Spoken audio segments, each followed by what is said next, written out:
people are watching and enjoying, and we're on, right? No, People can watch us. us. I forgot to hit start on YouTube, so it'll work here shortly.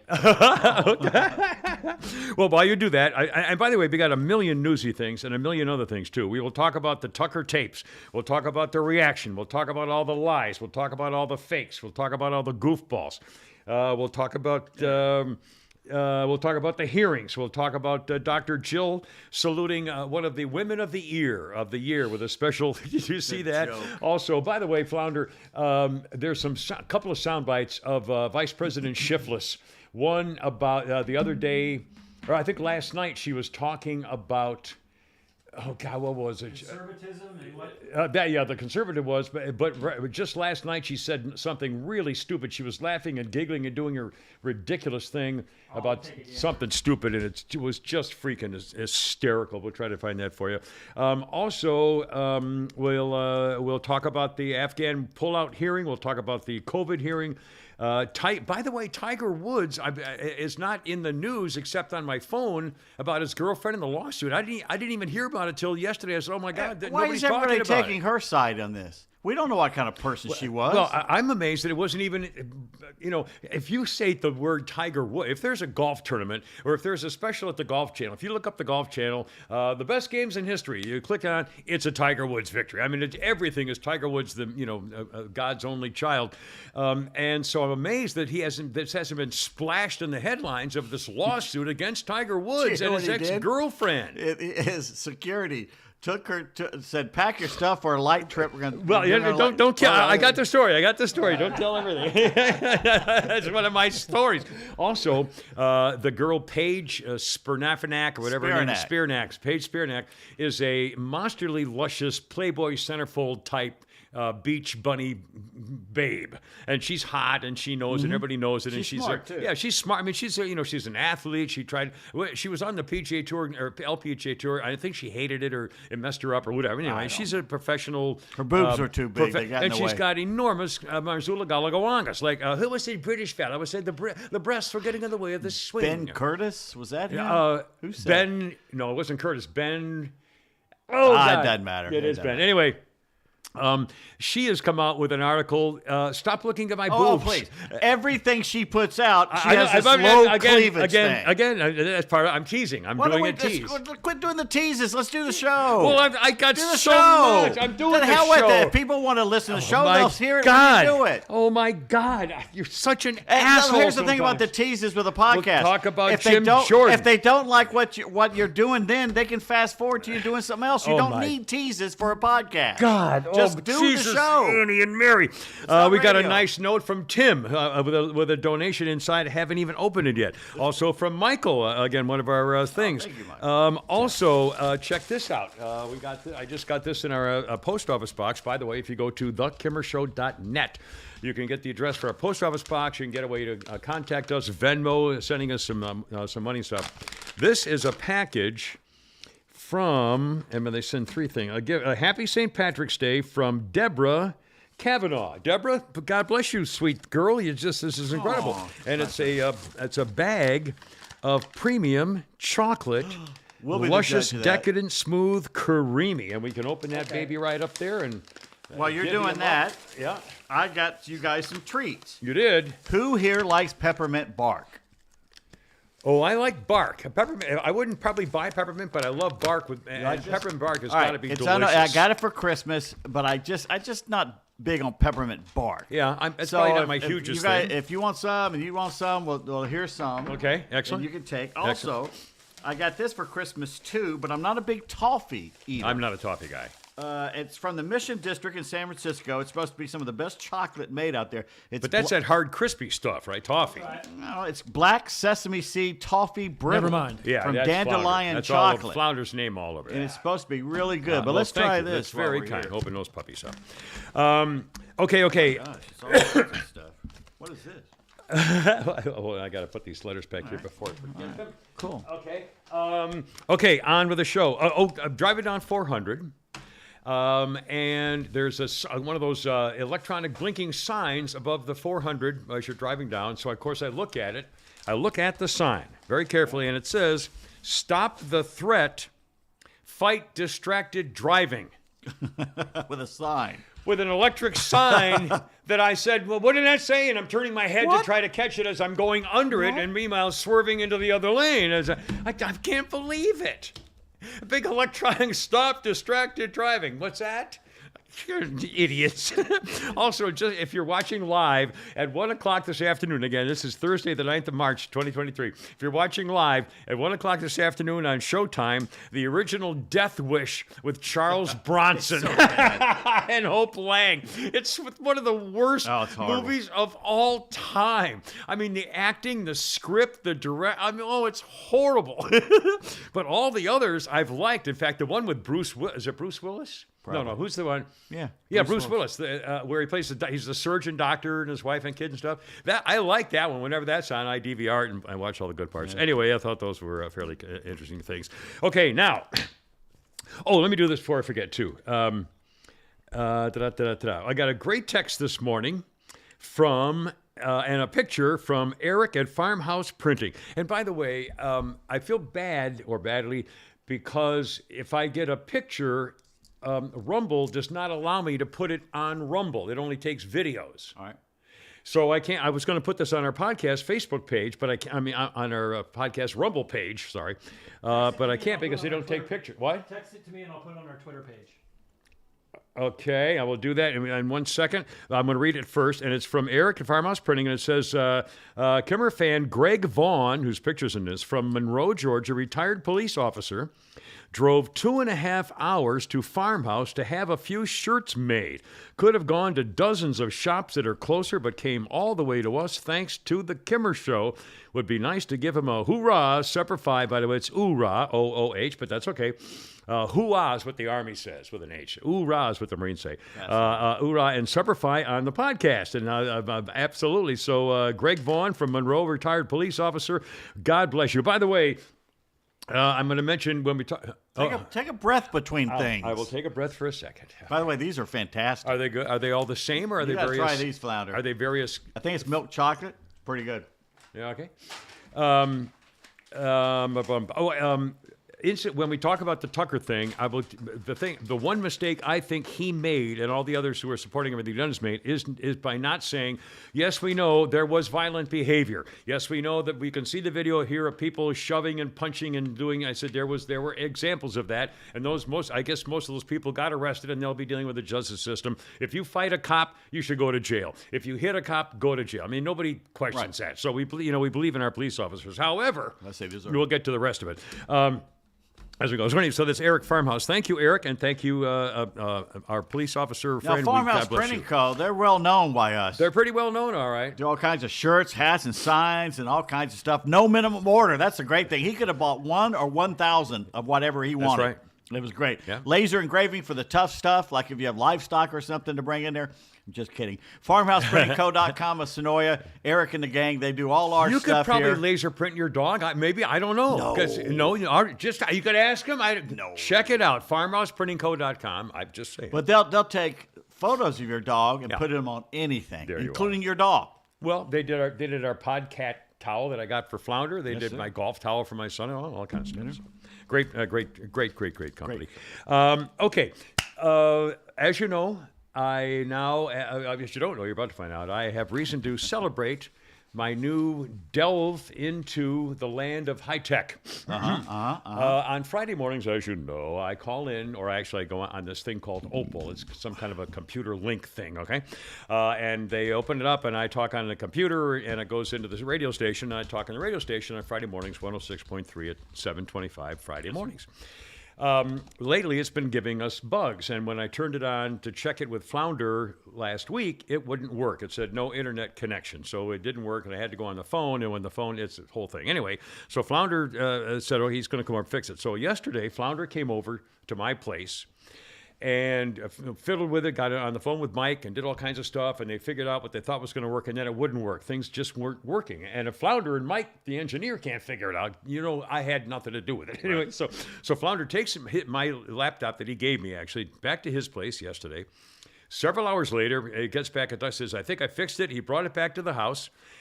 Fixed it up. We checked it. Seemed to be fine and dandy. All the stuff I had to do. I wrote down what I have to do to make sure everything is all set to go. Flounder goes home this morning. He says, let's check it out and see if it works. I turn on the laptop and it says, no internet connection. No, just a freaking minute, which is exactly what happened for the reason he came out to the house twice and got with Mike. And so Flounder says, well, turn it off and try to start over again. So I turned it off. And when I did, all of a sudden and then I turned it back on again. The screen pack came back on with a screensaver shot I've never seen before. Had no idea what it was. So then I said, well, I'm just going to try doing stuff on my own. So I can't believe I did this. So I started clicking stuff, and I clicked it off, and I clicked it back on again, and then it said, hello, Mike. And then I clicked another couple of things, and the damn thing came on. So I have no idea what I did. It's just, that's the computer. I mean, once you shut it down, it's turning on. It goes through a couple different screens, but if you weren't to touch anything, it would eventually just go to the hello mic. Yeah. And if you hit any button, it'll go to the blue page. The main page that has the opal. But again, and I'm at the stage where I was nervous. I said, well, God, I'm going to erase the whole damn thing. I mean, really, and for me, I mean, I'm very proud of myself that I actually troubleshot anyway, for the record. Okay, I'll never talk about it again. And again, Kimmer always struggles with technology, but this is an old laptop, so the issues we've been having have not been with Kimmer. It's just the laptop and some settings. Yeah. And by the way, I will say this for the record. I still don't understand why it's not possible that every company that makes a phone or a computer and a plug-in device doesn't have it simplified so that you can contact and do your own thing with each other without having to do all kinds of different stuff. I guess they do it to make the money, to make you buy extra stuff, obviously, but still stupid. Okay, I don't know who had Kimmer's tires on the Kimmer T-shirt bingo game. It's actually both back tires have shards of metal sticking in them, and so they were plugged by Buddy David up at Butler Tire. These came installed. What's that? Those came installed. They came installed, apparently. And it's like my 8th set of tires now because of driving in Alpharetta. It's everywhere you look. It's all cones and barrels and construction and detours and anyway, and don't drive here stuff. So anyway, now I got to get two more brand new tires. Very, very excited. I got a quick Facebook thing here, and then we'll talk about the Tucker business. But first, I get here we got a very nice Facebook message from. Actually, got several of them, and one of them is from Olivier Daniela Haid, and the picture of a lovely brunette, and it says, Coucou, vous faites de superbes publications, j'ai lu et mieux, vérifiez votre profil, je t'intéresse que non sont aimés. So you know that, but you don't know the Montreal Canadiens. I don't know the Montreal Canadiens, with an H in them for the Montreal. Montreal. So anyway, and here's what the translation says. From Olivier Daniela. Hello, you make great publication. I read and better checked your profile. I would like us to be friends. By the way, every day I'm getting like 9 of these women saying, you are a very wonderful of the person I want to have your friend with. What the hell is all this? Write her back and ask her if she kisses. Oh, yeah, no to kiss. I tried. Anyway, just for the record. All right, moving right along as we're not stopping for anything. And again, Venmo, we got some more. Last thing, and then we'll go right to the Tucker thing. I swear to God, I'm not digging around here at all. Tucker, I barely even knew her. I got to get the Venmo thing. Here we go.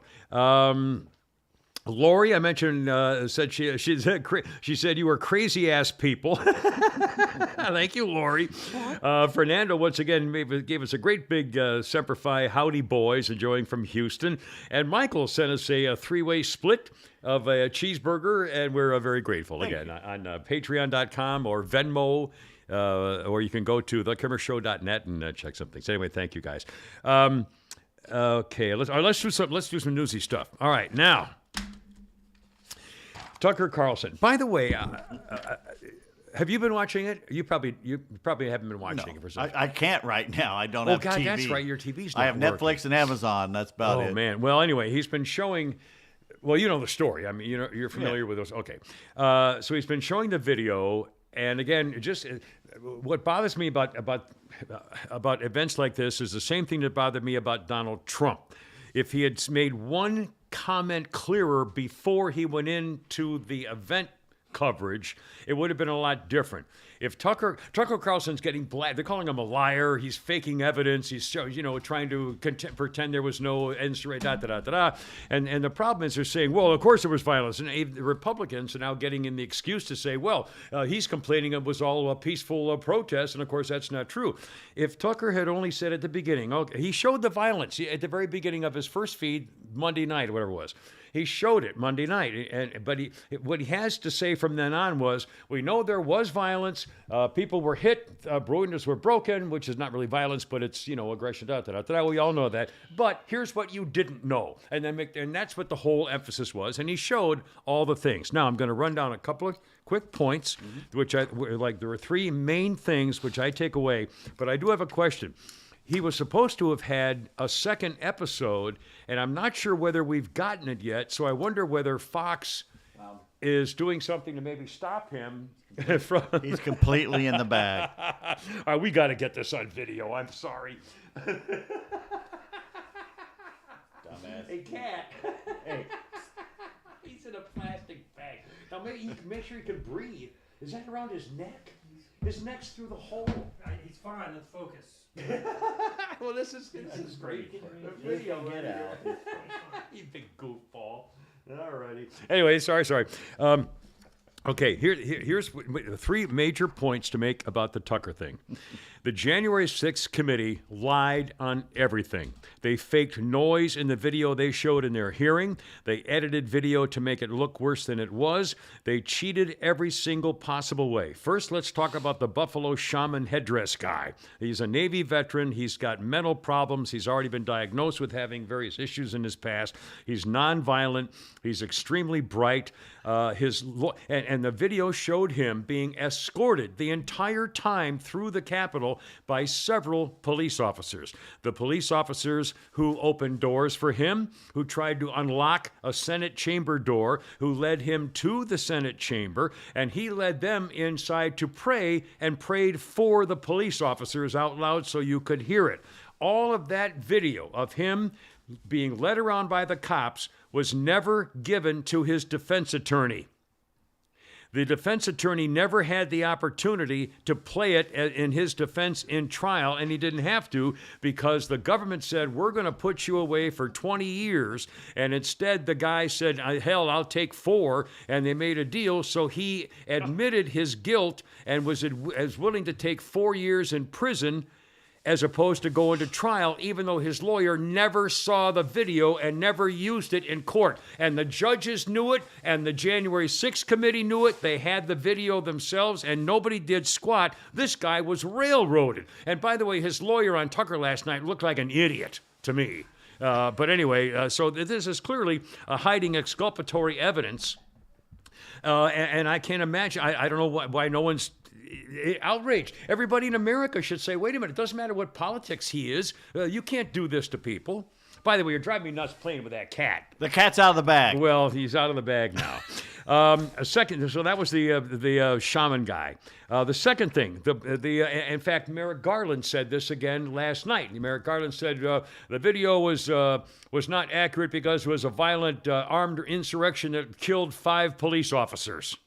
Well, the first police officer they're talking about who was killed by a fire extinguisher was actually shown on video after he was murdered, walking around, helping people, directing traffic and pedestrians and telling people where to go. He was fine. He went home. Later, he died of a stroke.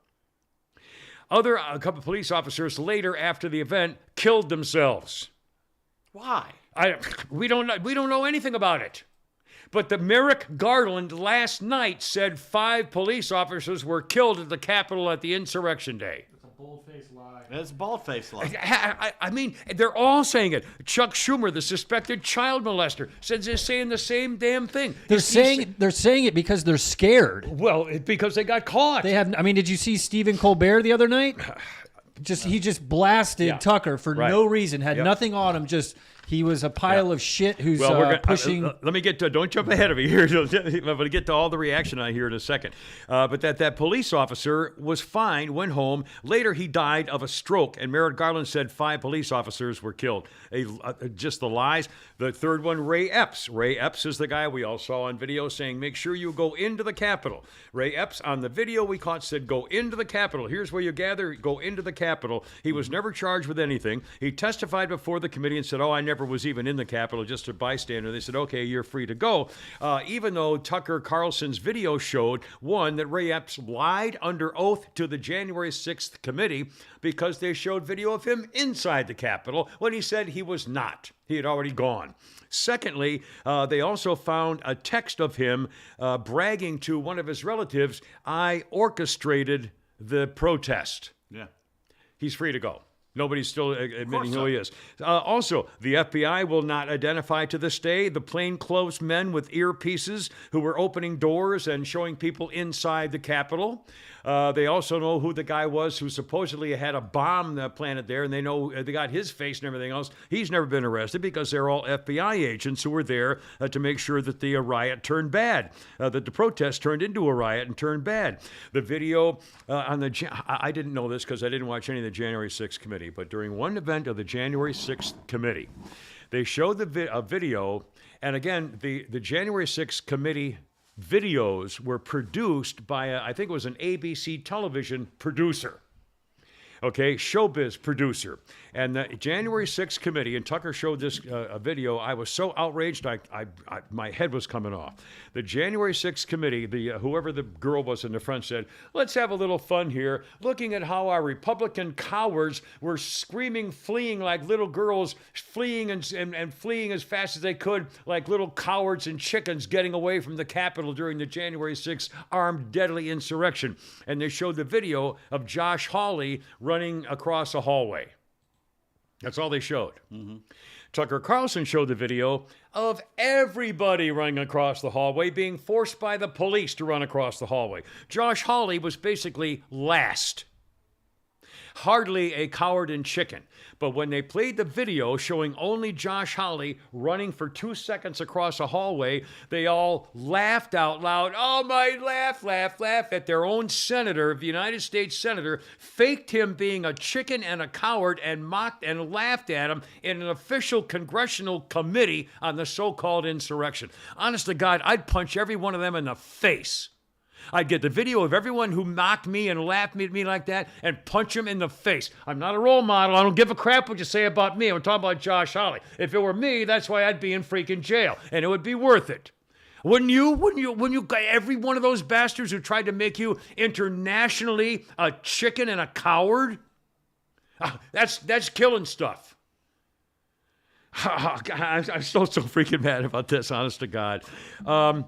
One more on the Tucker thing showed, and there was an incident where a police officer, a D.C. police officer, who'd been on the job for 20 years or whatever, 18, 19 years, I think it was in the crowd trying to get up the Capitol steps when it was a mob scene. Everybody was flowing into the Capitol, and there were a lot of people, and the cops were trying to, make sure people were orderly or whatever. And this one black police officer was walking up the steps, or walking down, whatever it was, and one of the protesters took off his own MAGA hat and put it on the cop's head. So the police officer was wearing a red MAGA hat, and everybody's laughing, and he's directing the people, stuff like that. Okay? It was to calm the crowd. He's thinking to himself, if they see a MAGA hat on me, nobody's going to punch me in the head. It's going to be, he's one of us. It's like when the National Guardsmen at Kent State had their rifles there, and some girl put a flower in the rifle barrel, and everybody said, "Oh, that's so cute." I mean, it was that kind of a calm the people down thing. He got fired for wearing a MAGA hat that he didn't even put on, and it was to calm the crowd. And he lost his pension. They suspended him, and he finally had to either quit or they said we were not going to keep you. And he lost his pension because he was wearing a MAGA hat, trying to calm the crowd. I mean, my God. And again, remember, they're saying the deadly insurrection that left several people dead. The only person who died was an innocent woman named Ashley Babbitt, who was there peacefully protesting and was murdered by a reckless cop who should have been sent to prison for life, like the cop George Floyd people. Even worse, because he murdered her. Like the George Floyd cops were trying to subdue the guy, and he died from a drug overdose. This cop murdered an innocent woman of an Air Force veteran, shot her in the neck. Anyway, all right, hold on. Now we're not quite. We got a few more here before we take a mild break from the Bushman. Are you all right over there? No, I'm just, you're on a roll. Okay, now here's the way. Just very quickly, here's the way the Al Jazeera Constitution covered it through the Associated Press. Here are the names of the reporters. Let's see if you could think how this story might be covered when I give you. I'm going to give you the names. One more is coming, I'm sure. The names of the reporters on the Associated Press story about Tucker Carlson's videos: Lisa Mascaro, Mary Claire Jelinek, and Farouche Amiri. Okay, two girls and a Farouche. Here's how it says. Hey, I've been in that situation. 2 girls and a Farouche. Thank God I was the Farouche. That was the only question there. Handed some 41,000 hours of January 6th security footage, Fox News' Tucker Carlson has launched an impassioned new effort to explain away the deadly Capitol attack, linking the Republican Party ever more closely to pro-Trump conspiracy theories. The attack was seen around the world as Trump supporters laid siege to the seat of U.S. democracy. He gave it to a Fox host who spews lies and propaganda to protect the Capitol. One of the darkest days in the history of our democracy. Oh my! I mean, holy smokes! And this is. And by the way, for the record, I guarantee you, my 2 daughters, who are, God bless them, and they're the sweetest, most wonderful people who do anything for anybody in the world, the most people you could trust with your life or your money, and yet they would not, will never seen this video, they will never watch Tucker Carlson, and if all their best friends told them, boy, there was a lot of video showing most of the protests was all peaceful, and they were really kind of railroaded, it really wasn't fair when they all got to court, they just said, it was still, the Trump people trying to take over the country. Boom. It had no effect at all. Yep. However, we cannot give up. At least and remember we were complaining about nobody's doing anything. Let's see what the hearings are going to do and so forth. Well, now we have an idea. Let's see. Okay, to the Twitter stories. And we got a million things here about the Twitter reactions to the Tucker Carlson business, and I have it right here. For example. The left freaking out big time. Senator Schumer went down to the Senate floor to condemn Carlson's segment, calling for Fox News and Rupert Murdoch to stop him from releasing another report. And I'm wondering now, because he was supposed to have a second report the next day, but I don't think there was an actual official second report. He's just been reporting more every day. But I wonder whether he's been told don't do the second one yet. I'm not sure. I don't know. I hope they have the answer by next time. But when you have a sitting senator, Schumer, suspected child molester, calling out the owner of a media conglomerate, and basically threatening him that he has to stop the man's from speaking, censorship, to censor him, then they're scared as hell. Yeah, that's right. And the name calling, I mean, Rupert Murdoch has an obligation to stop Tucker Carlson from going on tonight and letting him go on again and again and again because our democracy depends on it. Mitch McConnell calls it a mistake for Tucker Carlson and Fox to release the never-before-seen footage. It was a mistake. How can, this guy's got to go. He fell down last. Did you hear about that? Yeah, he's in the hospital. He's older than Biden. He's 81. 85 years old or something. And he's got, doesn't he have MS or some form? He's got some form of something.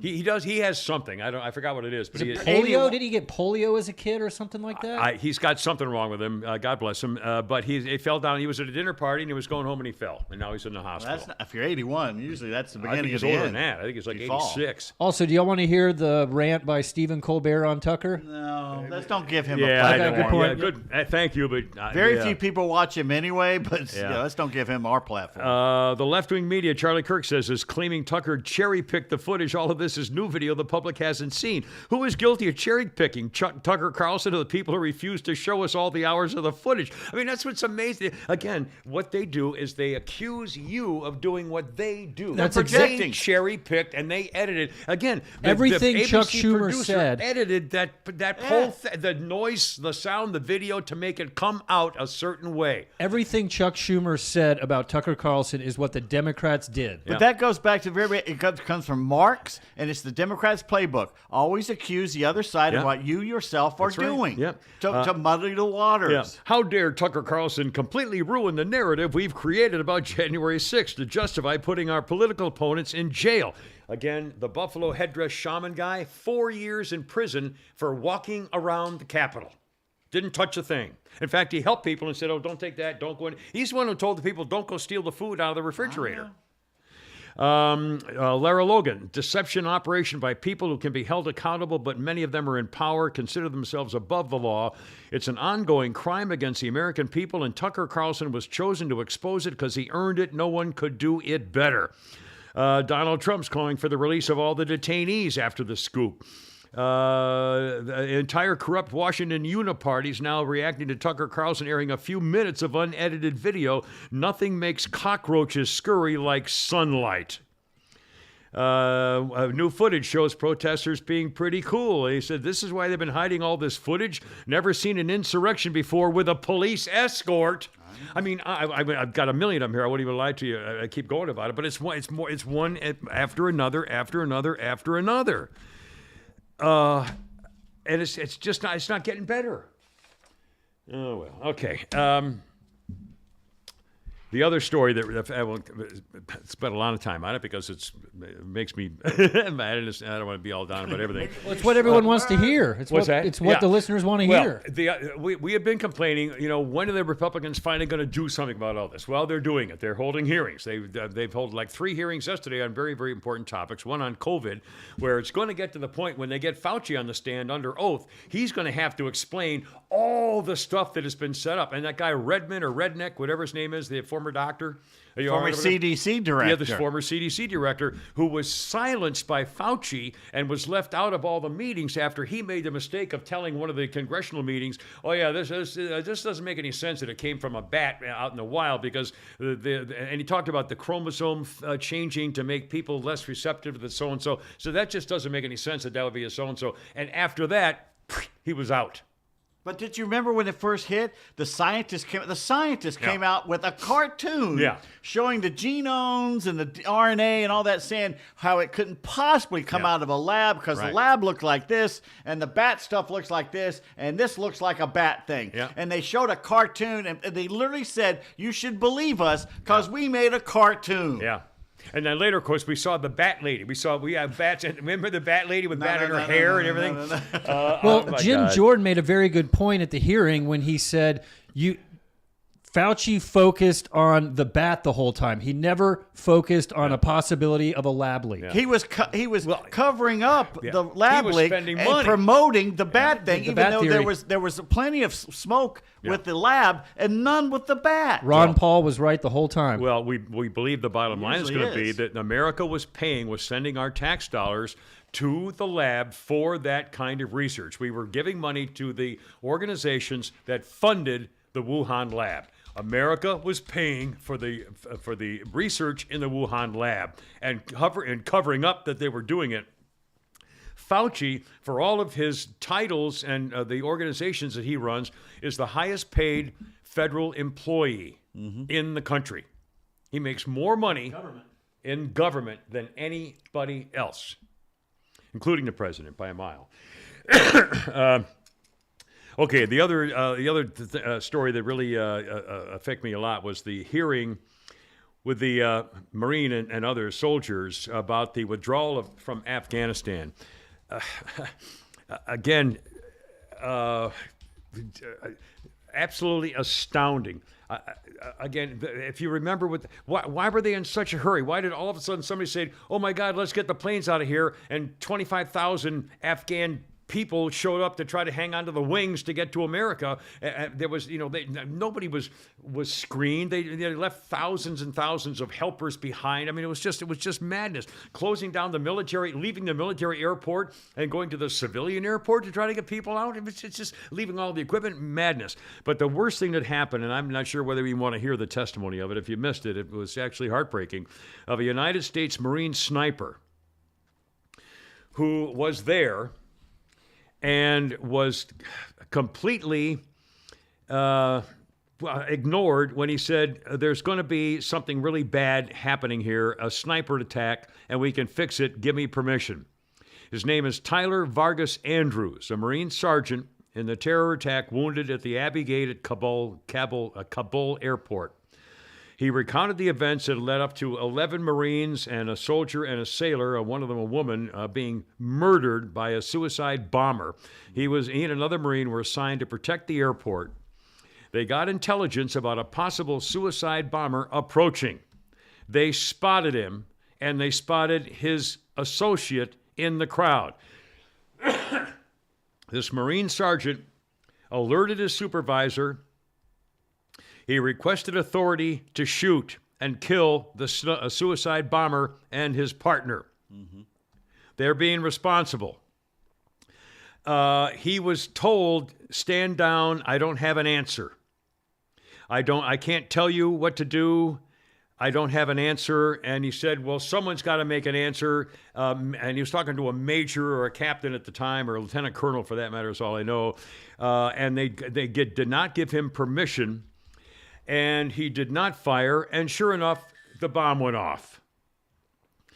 The flash of the bomb knocked him off his feet. He was hit with up to 150 steel ball bearings. His abdomen was ripped apart. Every part of him got shrapnel. He lost an arm and a leg, and I mean, he's a mess. A United States Marine, Army medic, said the same thing. He said when we landed, they were sent over there to handle all this stuff. He said when we landed, we heard the government director, all the heads of the government had fled, and not a single person on his plane in charge of the withdrawal from Afghanistan, not a single one knew what to do, who to call, who to contact, or what the orders were. That was the chaos of the withdrawal of Afghanistan, including the murders of 11 Marines and 2 other American servicemen, including a woman.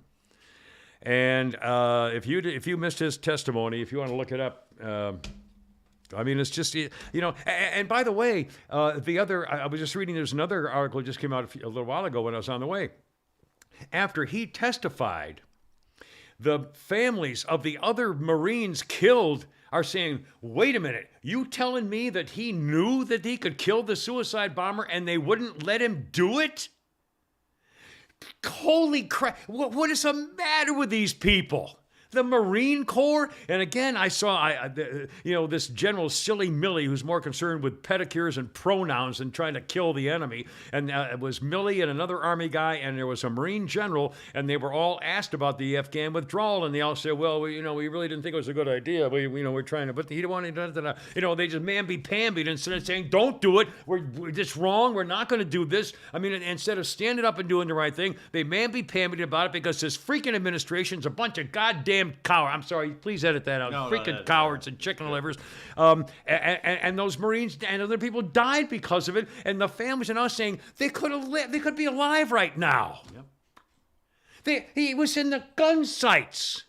You know how to keep your kids alive? Jesus. Don't let them join the armed forces right now under this administration. Oh, my God. Don't let them join, and get them the hell out as quick as possible. Yeah, and a perfect example is when he got there, he had no idea what to do. Nobody knew anything. That's not the U.S. military. And the commander said, I don't know. I don't have an answer. Bring your expertise home and keep your powder dry. We'll probably need it here. Jesus.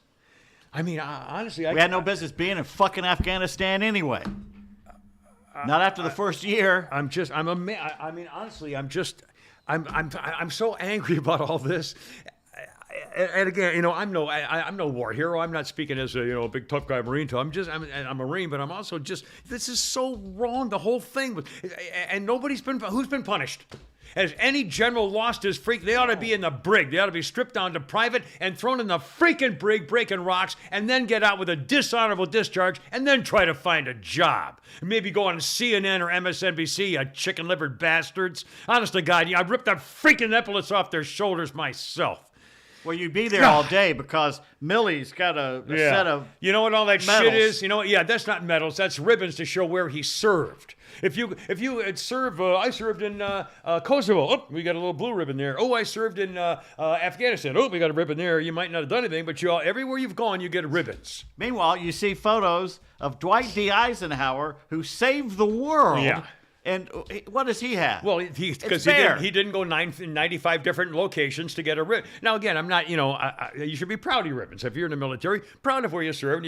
Some people look like a tin-pot third world dictator. No, I mean, I would disagree with that. But a lot of that, you get unit citations, and it's something to be proud of to show you served your country. I don't have a problem with that. And the more you have, the chances are you've been in a very long time. So, I mean, but still, that doesn't mean, the fact that you got all this stuff, and it doesn't mean squat if you can't stand up to the freaking Taliban and the Afghan murderers. Oh, it's just killing me.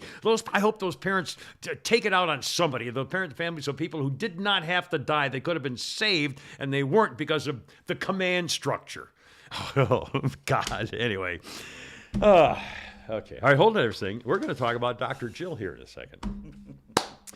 But first, let's say you're driving along. You're driving along. I didn't mean it that way. You're driving along and you see a car. Oh, man, I've always wanted that car. Always wanted that. Well, guess what? You might find the car you've always wanted just by going to swapmywhip.com. Whip, of course, is a colloquial phrase for a car, a ride, or anything like that.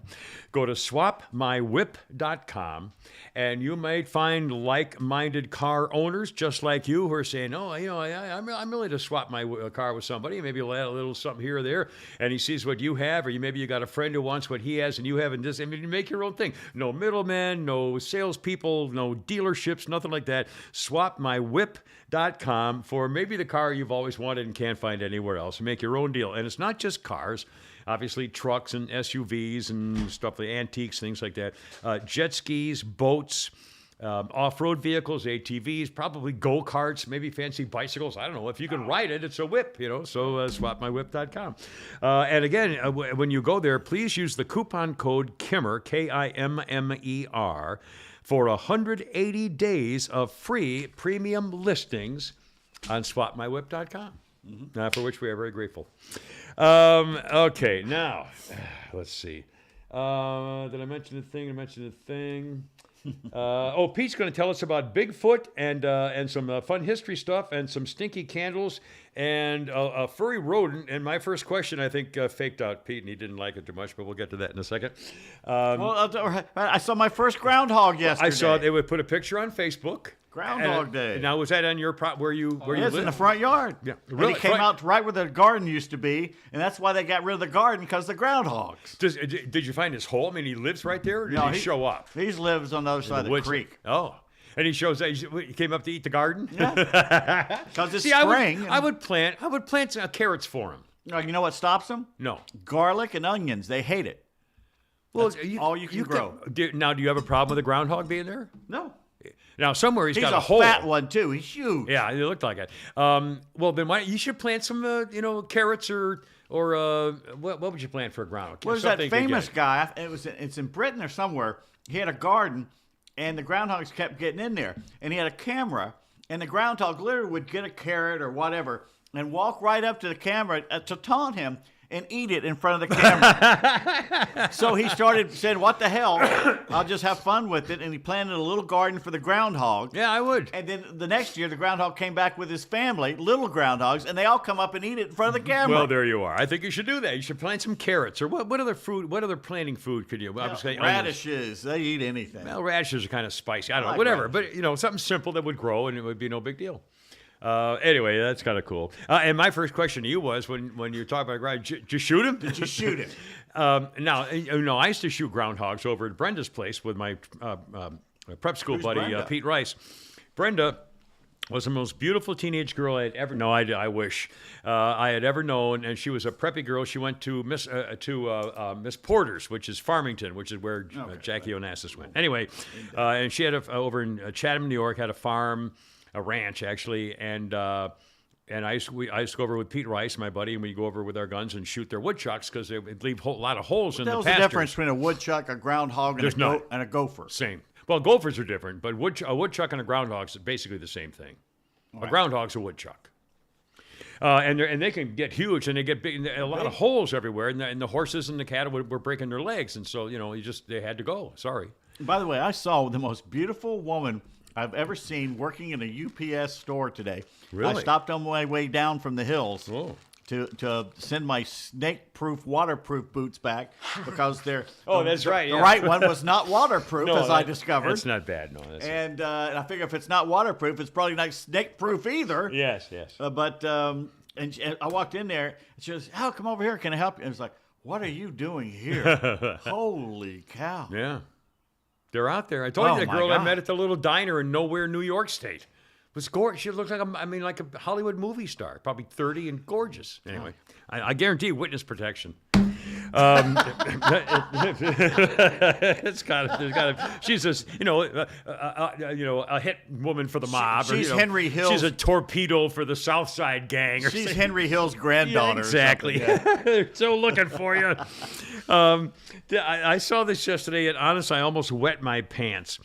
The reaction, thank God, on Twitter, as Dr. Jill, the cuckolding queen and community college expert, was giving out awards to women of courage. She was joined by Secretary of State, that little twerp, Anthony Blinken. Ugh. And they were presenting awards for International Women's Day yesterday at the White House. 11 extraordinary women from around, quote, women from around the world who are working to build a brighter future for all. Argentinian Alba Rueda was introduced at the ceremony as, quote, a transgender woman who was kicked out of classrooms, barred for sitting for exams, refused job opportunities, subjected to violence, and rejected by her family. But in the face of these challenges, she worked to end violence and discrimination against LGBTQ plus community in Argentina. And Dr. Jill, by the way, I wonder when she was cheating on her husband, was he paying for her to get her doctorate, or was after she left him and then I wonder whether she made him pay while she was cheating on him. Anyway, and then Dr. Jill gave the award to this man wearing a dress. International Women's Day. Yeah, on Women's Day, and Anthony Blinken kissed him on the cheek.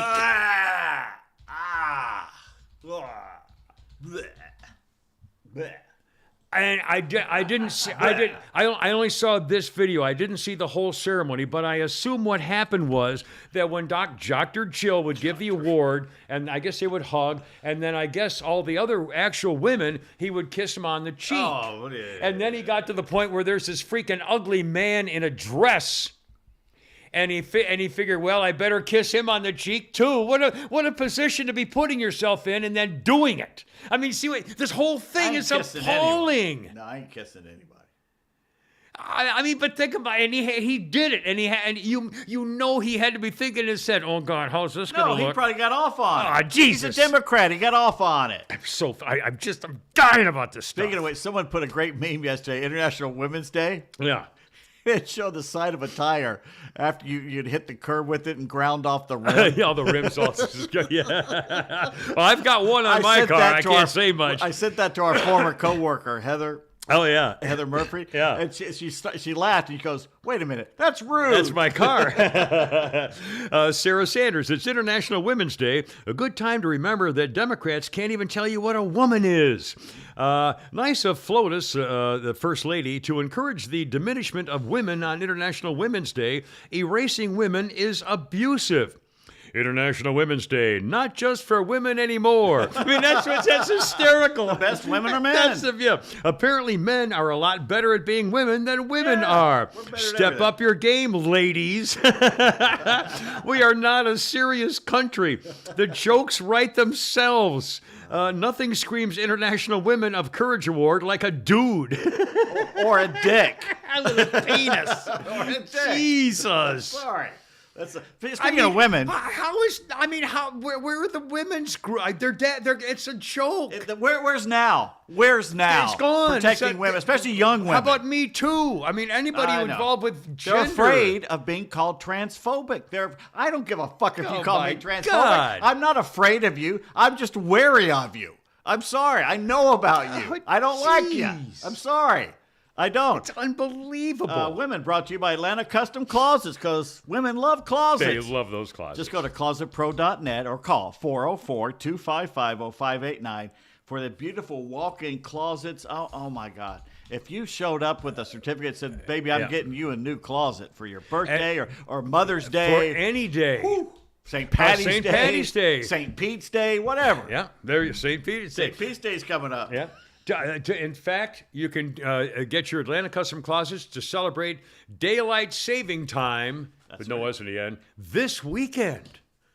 So it's this weekend. Yes. So I called up my doctor last week and I was trying to get the doctor's appointment downtown. Yeah. On this day that I come down here for this. Yeah. And do it in the morning and then come here. Yeah. And I'm doing it. And the reason I'm having to change is because Labor Day's Monday. I'm talking about this week. Now Labor Day's Monday and everything. And she goes, Labor Day's in the fall.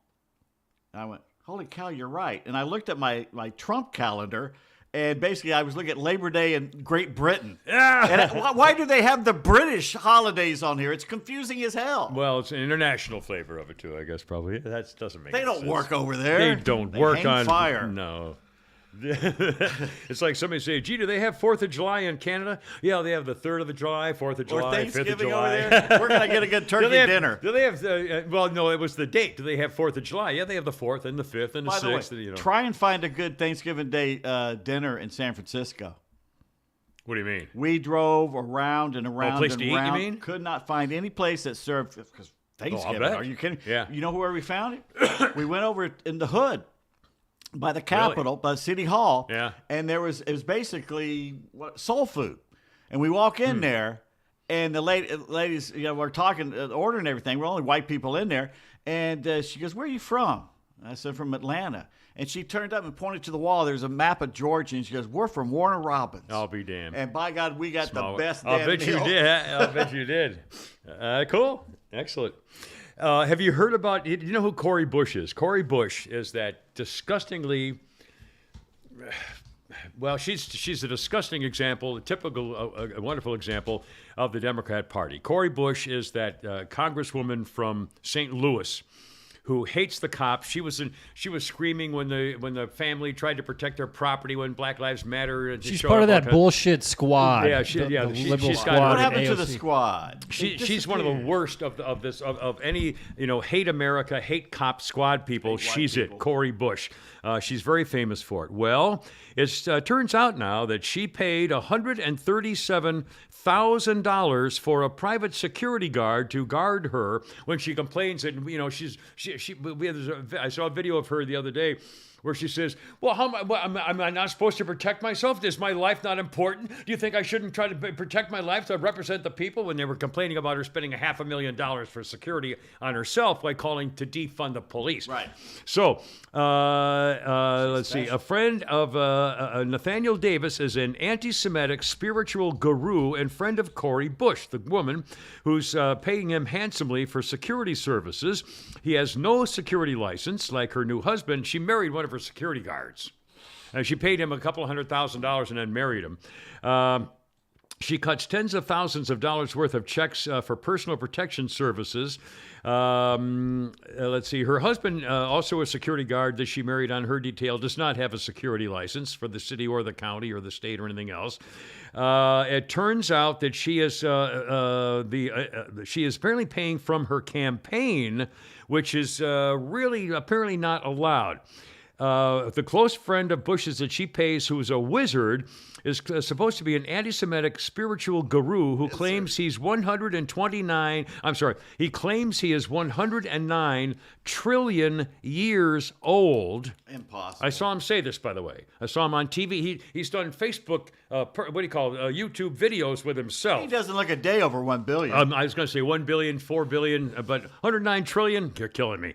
He's 109. Yeah, come on. Make it believable. Yeah, I mean, come on, really. 500, 800 years, something. Bring it down like Noah. I don't know, something. He's a trillion. And he can summon tornadoes, among other godly feats. Oh, really? He is known as Aha Sen Pianki. He teaches people how to read minds, summon mythical beings, and maintain urban gardens to avoid having to buy food from the Jews. He says the Rothschilds run the Western Hemisphere Among my talents. and the Rothschilds, to kill all the Jews, released the COVID pandemic so they could wipe out nearly all the entire population. Wait a minute. Yeah. So on his business card, I have the ability to summon forth a dragon, Right, yeah. and also show you how you can keep the groundhogs from eating all your corn. Right. How to read minds, summon mythical beings. He can shoot lightning bolts out of his fingertips. Let's see this. And he has been given $137,000. One of her security guards. Did he show her his wand I wouldn't be a bit in surprised. exchange? It's a lot of woman. I hope he came prepared.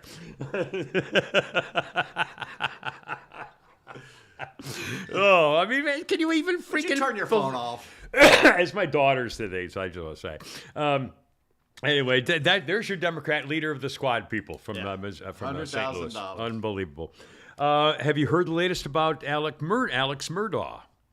And what some of the information that never made it into court, which would have been explosive and wouldn't have had anything to do with his murder, but here it is, and I thought you might get a kick out of it to show what kind of a guy. Now, when I watched a lot of the trial when I was home and it was on, I'd watch for half an hour or whatever, so I didn't see all of it, but I saw quite a bit, and this maybe cements what I kind of thought in the back of my head. All right.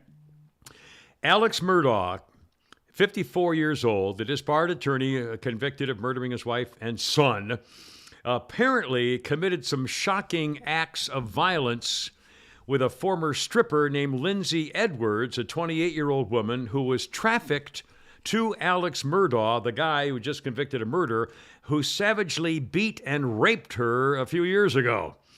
She said, "I was violently choked with both hands, like being pinned down to the bed in a way by my throat. It was the point where I couldn't breathe. I was blacking out, seeing spots, seeing stars.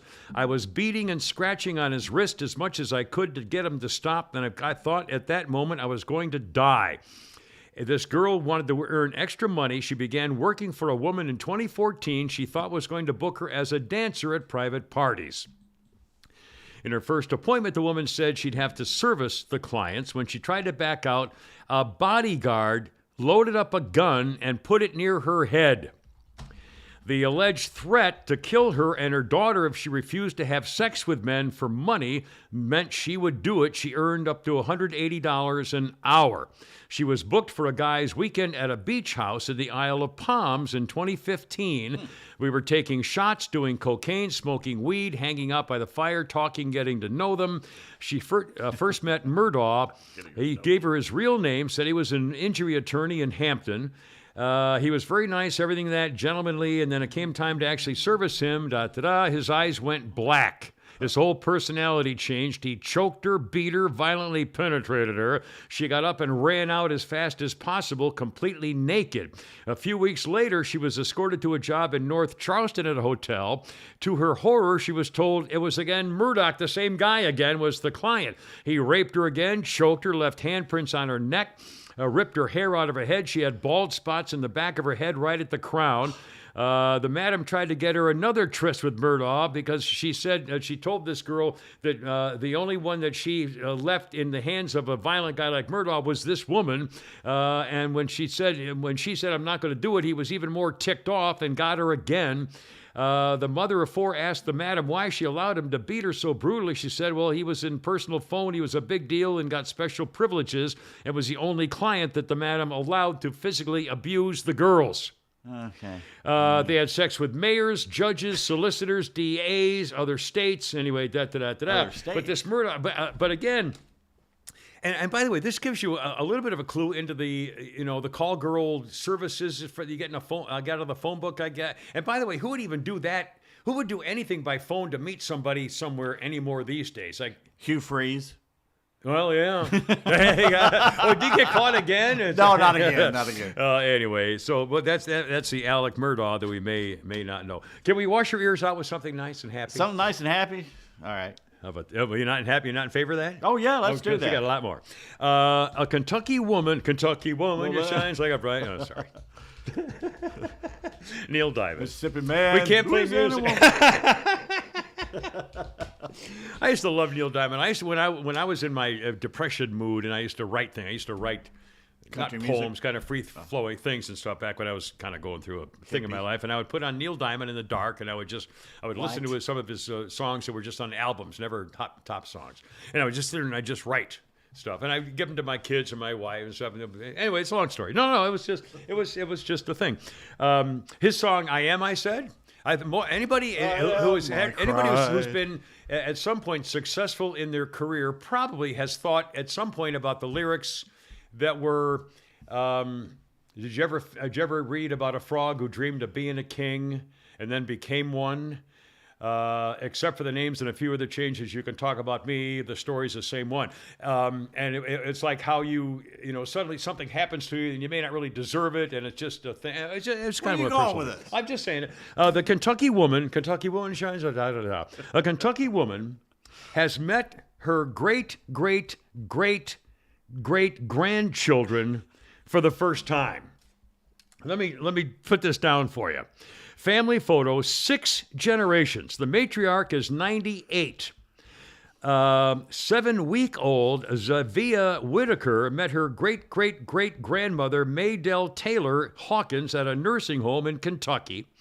6 generations. Let's see. Maydell got to hold her great-great-great-granddaughter, catch up with the family. She's in a nursing home after falling. She's 98 years old. They had a really great visit. Now, Maydell Hawkins was born and raised in the state of Kentucky. She took on household responsibilities when she married her first husband, Bill, in 1940. She was 16. He was 50. Yeah, if they're having kids at 16, they can do that. Yeah. He already had 10 children. Good Lord. His wife died having twins at home. Again, this was in 60 or 80 years ago. He worked on the railroad, had to get back to work. He needed somebody to take care of the kids, so he married the 16-year-old girl. He was there all the ding-dong day. You got to wonder, is it working on the railroad a 9-to-5 job or all the live long day? So Maydell, at the age of 16, stepped into the role of mother, went on to have 13 children of her own. And she lived to 98. Took care of the household, no modern conveniences, no running water, no indoor toilets, no electric stove, no washing machines, no radiators, no windows, air conditioners, or anything else, including the running water, no insulation. She took care of everybody and never complained a day in her life. And now she, at 98 years old, I hear 6 that. generations. They complained at some time about something. Come on. I never heard my mother and father, they were, born in 1918 and raised through the Depression and World War II, World War I and II. Well, everything was gravy after they. Well, and when they came back, then the country exploded in the 50s for, neighborhoods that and must have been a subdivisions. hell of a time if you were white to be living right after the war here. Oh my God! I was a young boy in the 50s, and I got the great cars coming out. If I could have any 10 cars and had to pick one decade of all their cars, it'd be the 50s. And to think, we were running the world, and the world was our oyster, and we could do anything. And you must have thought, God, in 30 years, what is this place going to? This is going to be futuristic. Well, no wonder they were so optimistic with their future predictions. Those of us look at what we've done. I've said before, those of us who grew up with all those advantages in the 50s and up until the 60s and everything, and I've said before, my generation who took advantage of all those things in the 50s blew it. We have the worst trade-off to the generation behind us of anybody there. You remember the Jetsons? Oh, yeah. So what's the only thing that's come from the Jetsons from our I'm trying to think how to word this. The robot maid's coming. AI. That's what I was going to say. AI is the only thing from the Jetsons, which was the one future cartoon. Where did he work? I don't know, but you could never, ever... One episode showed the ground. Yeah, they never showed the ground. I always thought they where they threw the trash out. That's where the troglodytes live. The people, the little people. It was Spacely Sprocket. That's right. Oh, my God. And who's the dog? By the way.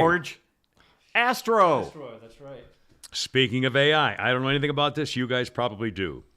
New AI tools can have human-like conversations, create images, answer complex questions. Now they're coming to Slack. Do you know what that is? You ever heard of Slack?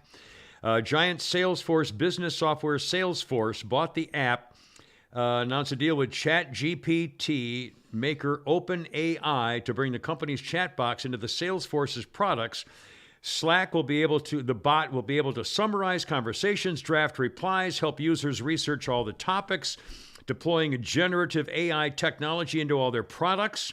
OpenAI in January by Microsoft will have tech answer all the questions directly with its Bing search engine.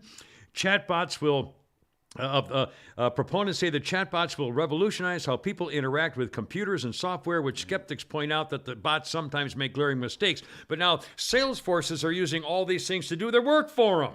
I tell you right now, I will not use anything that Microsoft has anything to do with. One, it'll be full of bugs and suck, and two, it's going to be spying on you right and left and screwing with you.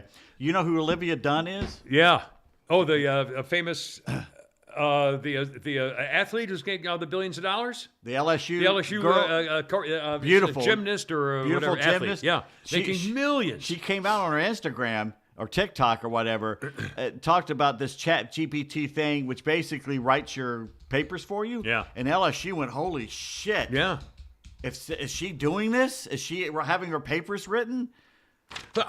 Who's ever going to tell? And by the way, why should she care? She's got like 7 million followers and making like $25 million. What kills me is LSU now is busy looking for artificial intelligence. You're LSU.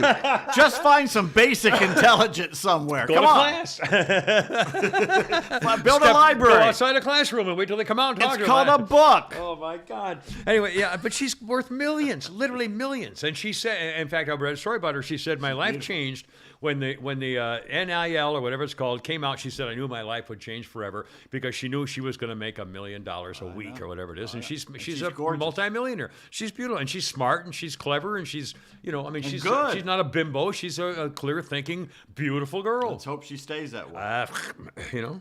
A couple other celebrity things that we don't, and I got other stuff here I got to get to. I can't believe this happens all the time. TSA agents at the Indian No Place Airport have confiscated a loaded Smith & Wesson .38 caliber revolver found in the luggage of the actor-comedian Mike Epps. He said, gee, I forgot it was in the bag. Mike Epps was the guy who played Black Doug in Hangover and Day-Day Jones in Next Friday. Not that I know any of those movies, but anyway, he had a gun in his bag and he put it through the TSA. Oh, crap, I got my gun in there. I don't get it. And it happens like 20 times a day. Didn't Pete's sister do that? My sister did it twice. I know. I remember you told me. I can't believe it. It's just freaking hysterical. I've been on my way to the airport and remembered it was in my bag, and I put it in the trunk. Yeah. Well, there you are. Now, speaking of celebrities, you'll know this too. I'm going out of order here, and I want to get some Pete stuff here in a second. Ted Lasso, the series. Don't say anything that's going on because I've only watched the first season. No. Okay.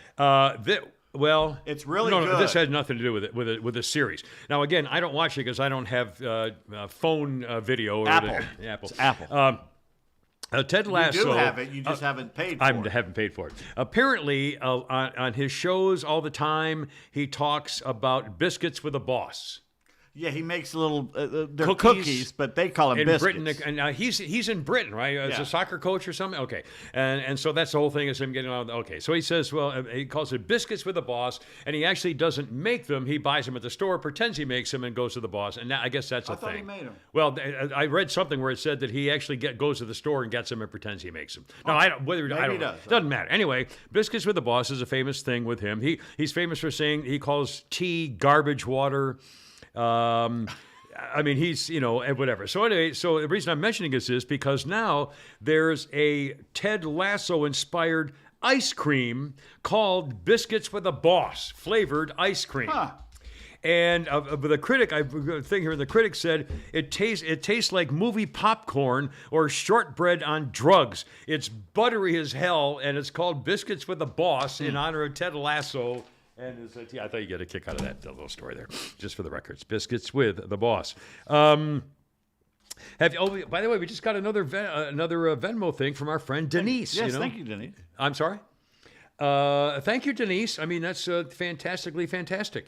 You're very, very sweet, and we are very, very grateful. Happy, it says, Happy Barbie Day, Get Over It Day, Slam the Scam Day, and World Kidney Day.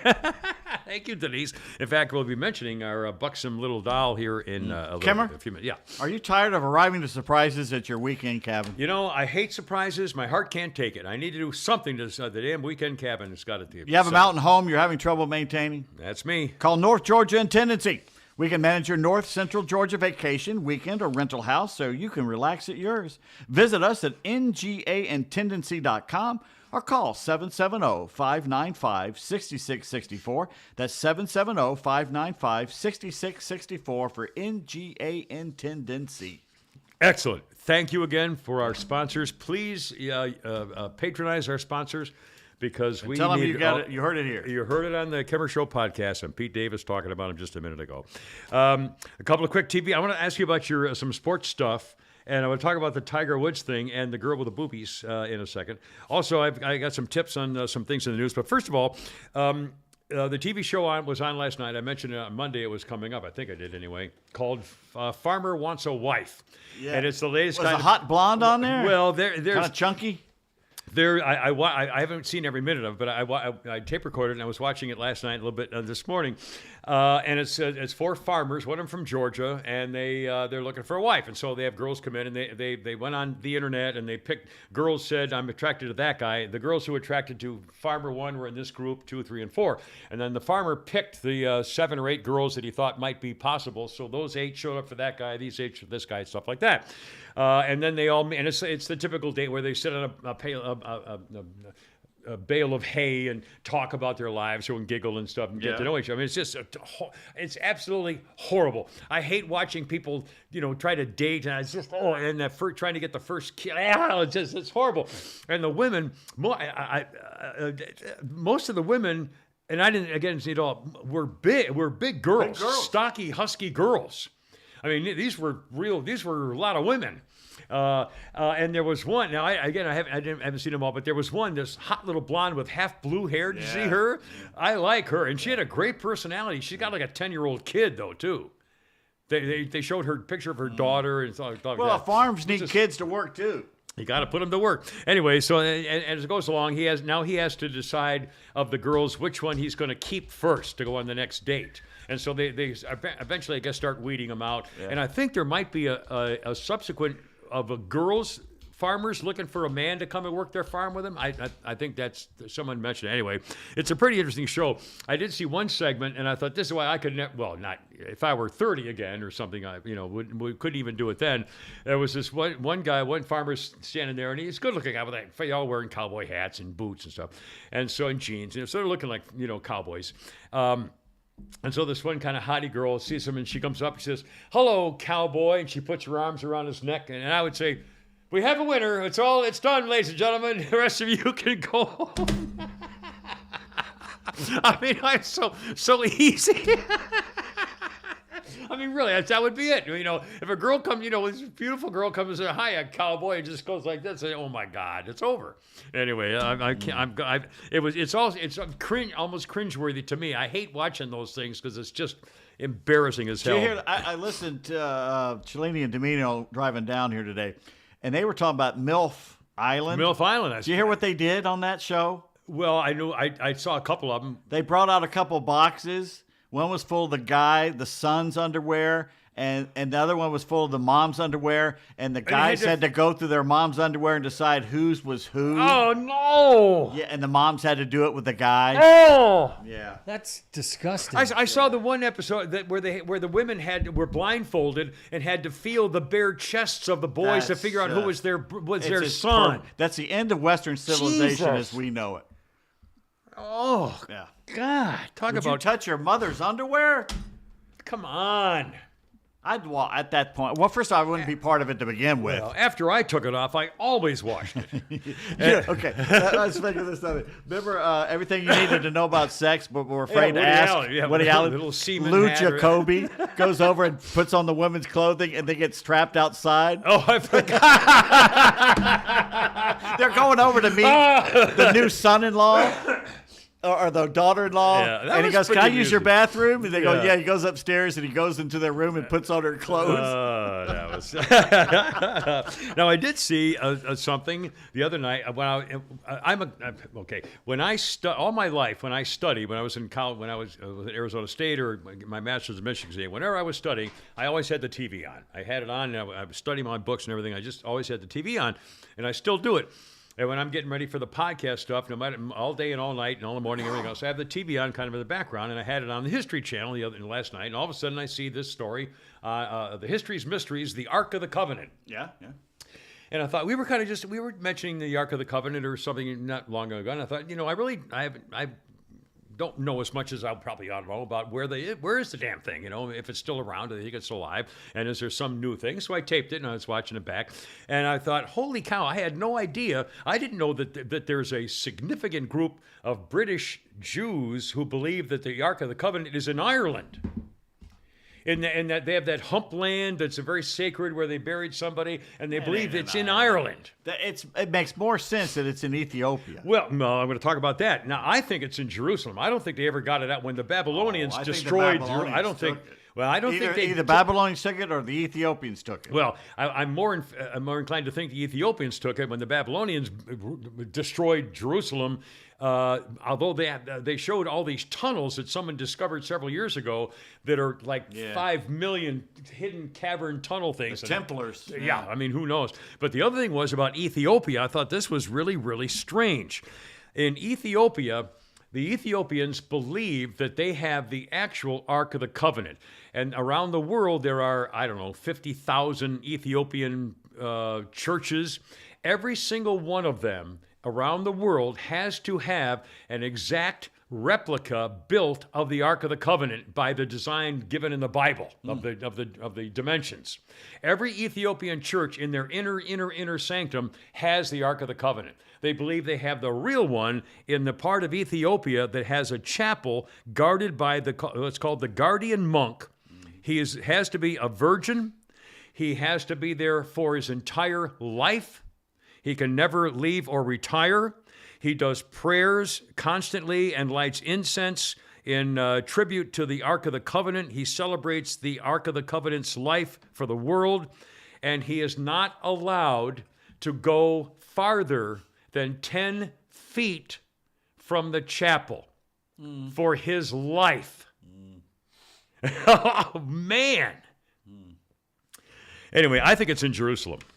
I think they hit at some point, the Ethiopian government or somebody, or the Italian government army when it was there, would have gone in there, the British, and gone in there to see if it really was in there. Well, now, actually, two things. I think, as I remember, I think part of the show the other night was that they're going to move it to a new location, and so at some point they're going to have to secretly take it to the new thing they're building for it. So that might be now. The other thing I remember saying was in Israel or in Jerusalem, near Hamrab or someplace.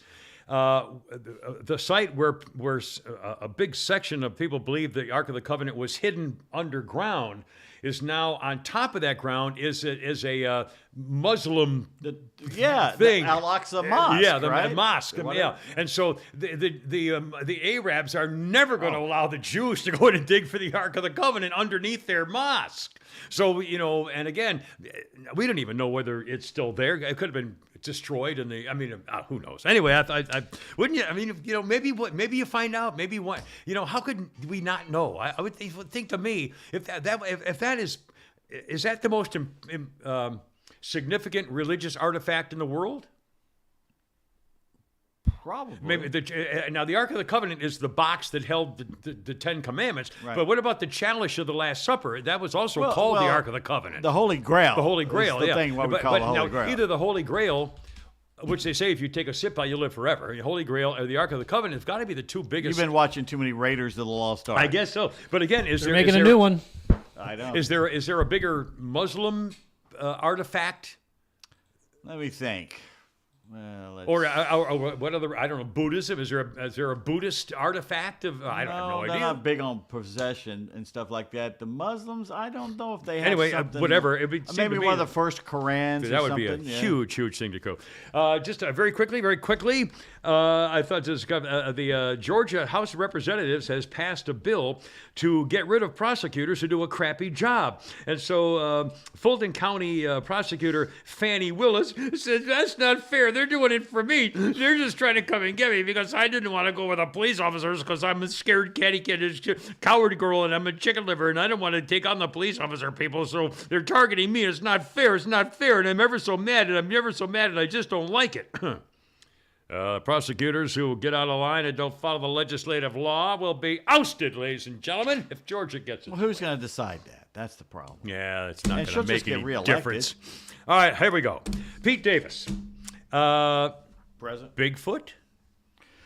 I heard, and I've Yeah. got to find it. Yeah. Somewhere up in North Georgia is a Bigfoot museum, and by God, I'm going to find it one of these An weekends. actual museum of An Bigfoot? actual museum. And would this be with like local residents' pictures or something, or artifacts? I or don't something? know. I've never been there. Well, I if don't everybody know. knows where the Bigfoot exam is in North I Georgia, guess we a could museum. Google it and see it, but just Well, someone told me Expedition there's one up Bigfoot. there. Anybody could do that. Someone tell me, where is it? All right, so Expedition Bigfoot, the Sasquatch Museum is in Blue Ridge, Georgia. Well, that's a hell of a drive. That's a long way up there from Macon, where you are. Macon. Well, that's fine. Theoretically. Do you know anything about geography? I'm Or- helping you, you goofball. Complete No, opposite. no, you're not. I thought you didn't want people to know where you're living. I don't know where I Well, live. if I said Macon, then they're not going to go looking for you in where you They actually know I'm live. in North Georgia. Oh, my God. You're such an asshole. You know, I can't believe No one fell for that, Kimmer. No, you're in Macon. It's a radio. Oh, yeah. It's a Everybody, thing. yeah, Oh, everybody dear thinks. God. All right, tell us about the candles. Oh, candles. Glad you brought this up. Jesus. Okay. Swear to God. Yeah, to you God. took him off the scent by saying Macon. There you go. Okay. All right. If you go, I think it's Walmart because it says Maker's Marker's Mark or something. Isn't that a Walmart Maker's thing? Mark is bourbon. No, it's Mother's Mark or something Oh, like that. Anyway, I don't know. There's two seasoning blend. One is Girl Scout Thin Mint Seasoning Blend, Yeah. and the other is Snickers. You can make things taste like Snickers or Thin Mints. And my sister gave me a bag of Girl Scout Thin Mint covered pretzels. Pretzels. Yeah. I don't know. I don't like pretzels. I don't like when they do the candy with pretzels on or chocolate-covered pretzels and stuff. You for don't some like reason. that? I like pretzels. I used to eat them by the bag all day. right. In fact, when we were on the radio, I had a bag of pretzels almost every Pretzels day in are the good. studio. Blockbuster. Yeah. Remember that? You go on Blockbuster. What did it smell like to you? I used to work at a Blockbuster. What did it smell like to you as a customer? Popcorn, I think, or so. What was the smell of popcorn? or a candy There's a or something. candle now, a Blockbuster flavored candle. It smells of BO and weird carpet. Hell yeah, give me one of those. Send that to your ex-wife. What a minute. Like remember- this, honey, in my honor. You remember going to Blockbuster on a Friday and the look of disappointment when there Everything was wasn't a gone. movie Yeah. behind the box? Because you know how the video would actually be behind the Yeah. box, and you'd be like, It's not there. Yeah, on Friday, you had to be there at Thursday. you had to be there early because Oh, hell Friday no. was always sold out. Also, you can now get a Hershey's chocolate bar candle or a Twinkies candle. Oh my God! Well, Twinkies might be a chocolate candle. That can't be bad. We haven't talked about the Hershey's candy bar with a HER to celebrate a Women's Day stuff. And now a guy came. I saw trans him one? interviewed. A guy came, the same guy who made fun of another product that got bashed for being woke, came out with a candy bar called Him Her instead of Hershey's. And he's made it. He sold. He was on Tucker. He sold 400,000 of them in like one day.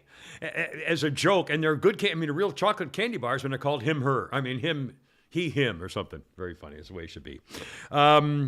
Let's see. Oh, did you have something about a fun thing of history? Yeah, basically, for International Women's Day, why do women have such a hard time choosing where to go eat? Well, I don't know. Because the last time they chose, they doomed all of humanity. We went to the tree. Oh, Let's the go tree eat of at the life. tree. Yeah, let's have an apple. Have Anybody you guys hungry? ever been to the Women's Hall of Fame? What? No. Don't blink or you'll miss the exit. Ho! That's gold, man. That's gold. Wow. Let's see. A couple of sports things, if you don't mind, sir. First of all, I didn't know that there was a big feud going on, and that Tiger Woods and his girlfriend broke up, and now there's lawsuits involved. I don't know why this hasn't been, anytime you mention Tiger Woods' name on the sports channels, it's the number one story, and also the regular, anyway, whatever. So but it's going on. Her name is Erica Herman. She and her ex-boyfriend Tiger lived in this house, and she had signed a non-disclosure agreement. When you date Tiger Woods, you say, smart. Sign this so you don't give up all my secrets about the way he likes with a certain, he's an anal therapist. Well, I might have mispronounced that. Anyway, she and her boyfriend. So she filed a lawsuit in Jupiter Island, where they live, to break the irrevocable non-disclosure agreement. Bitch, what's the word irrevocable mean? I know. You can't revoke it. Yeah. All right. Now, she claims at the time she performed valuable services for the defendant's agents as part of the oral tenancy agreement with the people who own the house, the trust that owns the house. She claims that at some point when she was complaining about this after they broke up, she was tricked into leaving the house. She says agents of the defendant, the housing agent, convinced Tiger or them to pack a suitcase for a short vacation. When she arrived at the airport, they told her she had been locked out of her residence in violation of her deal. She said she was tricked into the whole thing. And violation of Florida law. They then informed her she was not allowed to return to get her stuff without legal counsel to aid her in the emotional moment. They used a lawyer to confront her with proposals to resolve the wrongdoing they were in the midst of committing, whatever that means. They said the trust isn't the person she was going after. She failed, She claims they took all her stuff out of the house, including several $1,000s that's missing. Now, the problem is she claims she was forced to sign the non-disclosure agreement in 2017, but she says she's trying to break the deal because she says the non-disclosure is unenforceable because of a federal law stating that alleged victims of sexual assault and sexual harassment cannot be barred from suing. Now, she's not saying that Tiger raped her. She's not saying he sexually abused her, and she's not saying if someone else did at the house, maybe. Or this is very fishy. How about he putting up with her for 5 years, and now she wants a chunk of his money? She wants $30 million. Okay, did you hear what they actually did to her? No. They told her to pack a little bag. We're going on a trip. Yeah. And they took her to the airport and left her. Well, I did say that a minute ago. You probably were looking at the cat. No, I was good. Because sometimes you forget. It could be repeated. The show started when about we 12 replay the show on Saturday at noon at the 106.3. In case they missed that part, we don't have to edit this out. So that's a good part. I've become forgetful since I moved to Macon. Hanging around me too much. Mountains of Macon. It's not my fault. Now, one more quick sports story, which I think is fairly amusing. Paige Spiranak. Paige Spiranak has millions of followers on social media. She's a golf influencer Reasons for that. on TikTok, Instagram, and she says it's about time for you fans to stop being offended by my boobs. Well, that's different than what you teased. You said you wanted her to quit looking at it, but Now, she's I'm not saying done. don't God, I'm not done yet. But you just changed it. No, I didn't. I'm getting. You'll see. Oh, Jesus! She's got a horse she face, says, by the way. "I want you to stop being offended about my boobs. You have many more things to worry about other than my boobs. There's a lot going on in the world that should bother you more than that. Boobs ain't one of them." She has golf videos, pictures posted on social media. Don't always say, well, the same. She's able to that, a big brand. She shows her boobs. She's all boobs. Time. She's nothing but boobs. Not nude, but cleavage. If you see her, it's boobs. And she says, well, I think some people get confused because it's Only Paige, and it was a cheeky name to make fun of OnlyFans because I get asked to do OnlyFans all the time by people, and I want it to be tongue-in-cheek so there's no nudity, and that's on purpose. She makes the choice not to show certain parts of her body, but that's her choice, and she's not trying to disparage those who want to do it with their body if they show their boobs naked. She has almost 4 million followers on Instagram and over 1 million on TikTok. She had a collegiate career at Arizona and San Diego State, all West Mountain Conference honors and so forth. Anyway, she didn't get her LPGA Tour golf card, but she's a very famous thing, and she's all boobs all the time. So how can you complain when people are reacting to your boobs? You're asking for it. I mean, please. Well, she's not doing that. She's just saying, quit being offended by it. I'm going to show my my cleavage, and that's just part of who I am. But still, you're acting like she's telling people not to look at her boobs. She's not doing that. She just quit being offended by it. I'm going to show my boobs. Right. Well, that's who she is. Why else would you pay attention to her? Yeah, exactly. She's not a good golfer. Exactly. So why would you freaking bother? Kind of got a horse face. And now let me ask you a couple quick comments of news things that I'm just suggesting that I'm reacting to. Mexico. Those people killed going to get cosmetic surgery. You're idiots go to Mexico. And I heard God this morning and tell him, no offense, but He's an idiot. Tug, the morning guy from 106.3 who listened this morning, he and his family are going to Cancun. He's insane. Oh my God! You're loco. If you get safely to the hotel, I hope the hell you never leave. And again, when I used to go to Cancun with the final wife, it was great. You get there in an hour and a half on the plane. You check into your hotel. That was you have a great 25 beach. years I ago. know. And again, we used to take the the public bus to go into town. We'd rent a car and go over the mountains. We would drive an open MG through the countryside. Yeah.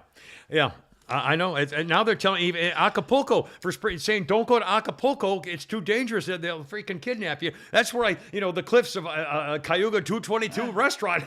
She told me she wasn't going to marry me the first time. I don't understand how he's taking his family down there. I don't get it. Does he not watch the news? Anyway, I say close the border. No more money to Mexico. No more trading. No more doing anything. Shut it down like Trump did. Get them to stay in place. If they want to claim they want entry, they'll have to fill out the paperwork in Mexico. Obviously, the cartels own everything, run everything. The Mexican leaders are either on the take or too scared to go against the cartel. There's no other possible explanation. Yeah, exactly. They're afraid to get killed, and their family's going to get murdered. They know it. Hell, it happens. Arizona's run by the cartels. Yeah, Our right. border's on run by the cartels. Other side of the border. That's right. Other side of the border. And no more money transfers. No more trading with Mexico. No more mail service. Do whatever. Stop every truck and every car at the entrance and inspect every one of them every inch, so that nobody gets across the border vehicle-wise, and that would shut down every possible. All the truckers making deliveries, sorry. Do whatever. Again, all you have to do is threaten it. When Trump did, Trump said, okay, we're shutting you down. They said, oh, no, we'll keep him here. And they put the army out there under Trump. Remember? I know. And he was building the wall. Build the wall, put the army out there, and stop it. My God, what more evidence do you need about fentanyl I have a killing question here people? for Flounder. Yeah. Why does this thing say we started streaming 31 minutes ago, and it's kind of been stuck on there for an hour? Why is it doing that? On YouTube or Rumble? Yeah, YouTube. Yeah. Let me check and see. Move along, and I'll find out. While you're doing that, I have a comment about this story. I can't believe it. California is about to pass the reparations bill for black people, $360,000 each. Never had slaves in California. Oh, hell no. California was not a slave state. Nope, never. And how many people do you think are going to be moving to California? My God. Oh, I know. It's just maybe some from Atlanta. It'll cost them $600 billion. $360,000 each. They're insane. In Texas, school districts are adopting a 4-day school week, going to school longer each day, but only 4 days a week. How are parents going to do a 3-day weekend with their kids if they work? It's got a workhouse. Send the kids there and let them sew or something. Really, if both parents are working and you got a 9-year-old, What? or a 13-year-old, even worse. Latchkey kids. Well, here we go again. That was big in the 70s. When women's movement, all women started work. Nobody stayed in the house anymore. Latchkey kids. That's when that was huge. There was a woman just got arrested. She lived in Texas, was arrested in another state with a boyfriend. She left her 2 kids alone for months in her house, a 12-year-old and a 5-year-old. The father, the daughter called once, said, "Daddy, can you bring some food over because we don't have any more anymore, and Mommy's still at work." This is like 3 weeks or 4 weeks. A 12-year-old and a 5-year-old by themselves. or whatever the age. Jeffrey Dahmer committed his first murder when his mother and his father pretty much abandoned him for almost a year at the house by himself. I can't imagine. I mean, a 4-day school. I'd love working a 4-day week, but I don't know how families are going to handle that with the kids, young kids. We can only work 2 days a week. I know. I'd love to be. Double our workload. I wish. And again, we are looking for work here. At some point, I'm going to be burning out, so I will need a job. Well, one more thing. I saw of Hillary Rodham P. Sticky Fart Cabbage. Hey, by the way, I didn't give her that nickname. That nickname came from John Podesta, her own agent, who was describing what she looked and smelled like when she started drinking every afternoon. Okay, that was not mine. Anyway, so Hillary was at an event at Vanderbilt, I think, with a little twerpy little transportation guy, little Mr. Construction worker. She looks like she's gained 100 pounds, by the way. I mean, just for the record. I'll bet Bill can't wait to get kissing on that big, fat, sweaty neck of hers. Over twice and still on top of them. Those cute little ankles. Wow. And I heard all morning on the radio they're talking about whether Michelle Obama is actually going to be a serious candidate for president of the United States. Yeah. You know that they're going to talk about her. Let's think about a couple things. I think it's her. First of all, let's see. Michelle Obama. She's nasty. She's cold-blooded. She's vicious. She's hateful. She's a schemer, duplicitous. Sneaky, deceitful. Remember when she said, and Flounder mentioned this morning, when 9/11, all this for a damn flag. The protesters. She's a man. Yeah. She has no political experience. When Obama got elected, she said, "Finally, I'm proud of my country." She has no business experience. She has no experience in anything. She's perfect for the Democrats. Never done anything. Whatever they want and just whether she's a tranny or a guy doesn't make any difference. Their shameful treatment of Melania Trump, the first lady, when they change over administrations. She's a snotty bitch. She's the worst first lady we've ever had. Entitled. It takes her whole family on all their vacations, spending government money for. Became $100 million while they were in office. I mean, come on, something a little fishy there. She's perfect as the Democratic presidential candidate. She's freaking perfect. Who else are they going to run? Exactly. Besides Gavin Newsom. Gavin Newsom's the worst governor of the worst state, but he looks like a presidential candidate. Yeah. And so they'll probably do it. A couple of weird things, if we have a little time here. I thought this was kind of bizarre. People know the phrase a Grady baby. If you're a longtime resident of Atlanta, chances are you were born at Grady Hospital, they're saying. And it was a very famous phrase from, the 50s and 60s for the 131-year-old Grady Hospital called a Grady baby. You're a Grady baby. Where were you born? I'm a Grady baby. Piedmont, too. But Grady baby is a catchphrase that's been around for a very long time. Okay, that's a phrase. Now, all of a sudden, a company... Atlanta-based company called Grady Baby Company and Apparel LLC is being sued because they sell hoodies and sweatshirts saying Grady Baby. Grady Hospital says, wait a minute, that's our phrase. And the company's saying, I can't believe it. They're saying, we're concerned about their unauthorized use could lead to public confusion and usurp our right to use our own name and trademark, said Grady Hospital. So you sue them. They call it intellectual property. The company that's selling the T-shirt or sweatshirt says it doesn't make any sense. It's like why you can have Delta Airlines and Delta faucets. He said they got the trademark years ago. Doesn't see how the hospital can claim it. He said, the hospital claimed it after he got the trademark. But who has the trademark? The company then Grady Hospital screwed up. Right. They did. Absolutely screwed up. And now they're saying, here, there's no conflict. You guys don't sell clothes. Your clients not use Grady Baby as a trademark in any manner that would cause confusion in the marketplace. And trademark law is not cut and dry about this stuff. Coca-Cola, though, when Coca-Cola did not name its soda Coke, but there was a company named a soft drink called Koke, and Coca-Cola stopped them from using the word Coke, even with a K, on their bottles. Although IBM referred to as Big Blue, but there's a lot of companies you have Big Blue products. So again, why would Grady Hospital spend the money? And this is nonsense. What are they? They ought to be proud. People talking about Grady babies at Grady Hospital. What's wrong with that? They're incompetent. And they missed we should have thought of that to make money. Exactly. So they'll steal it from the guys who did think of it. No, brother. Well, if they do it in downtown Atlanta, yeah, they'll steal I it. know. Can I do a bad day in history thing here for you? Sure. How are we doing on time? You got other things you want to talk about, Are we doing all right? We got plenty of time. Okay, good. You out of time. What's that? Okay, here we go. One story. Well, I've got a One history story. thing. Let's see.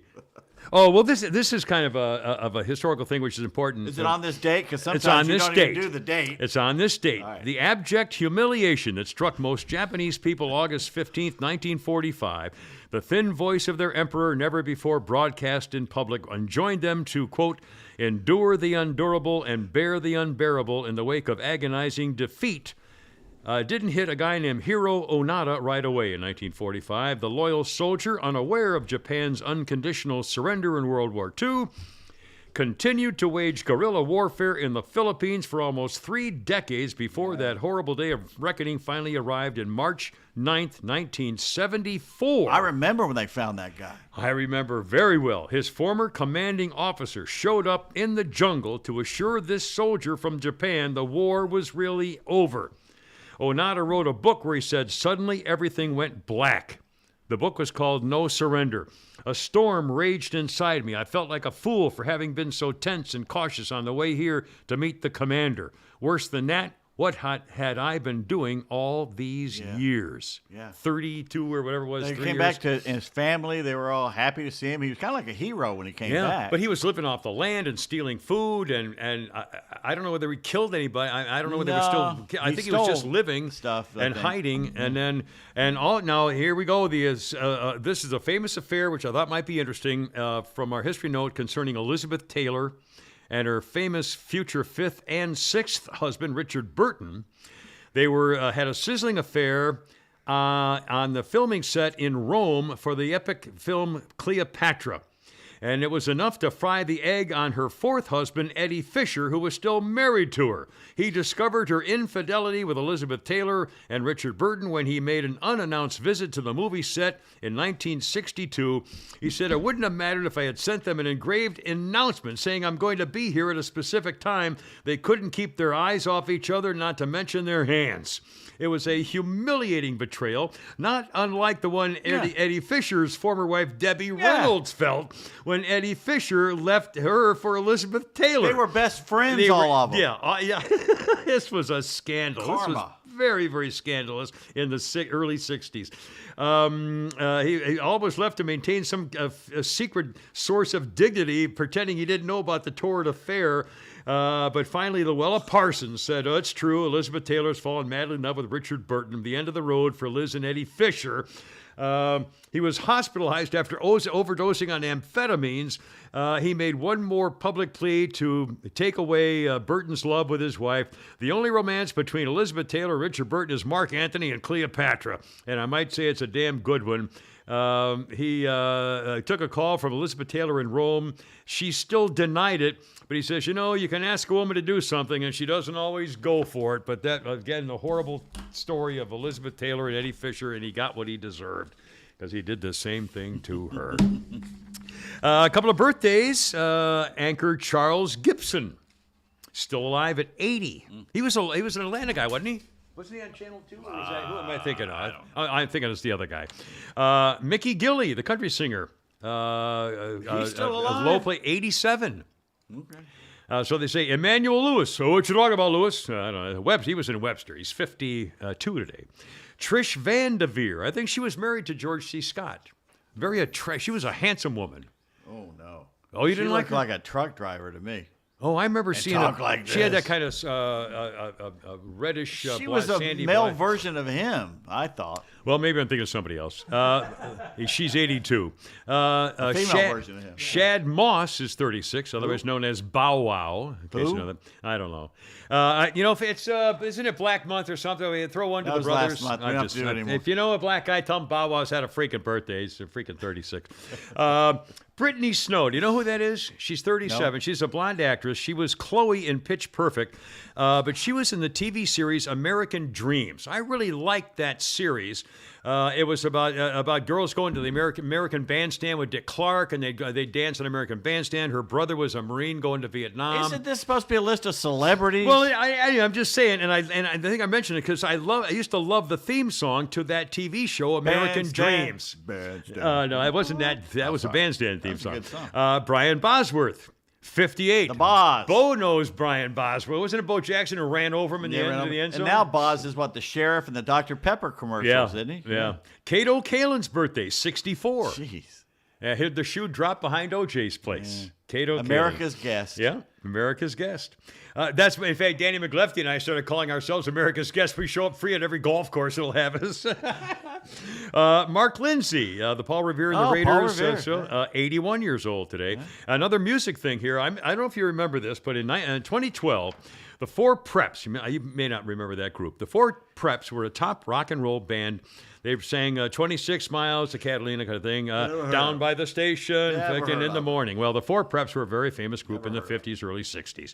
They wrote a song called More Money for You and Me. It was a satire where they said, where they, Deanna and the Belmonts, where they want to go, we don't know, but it's H-E-double-L. It was anyway, so they're very famous, Four Preps.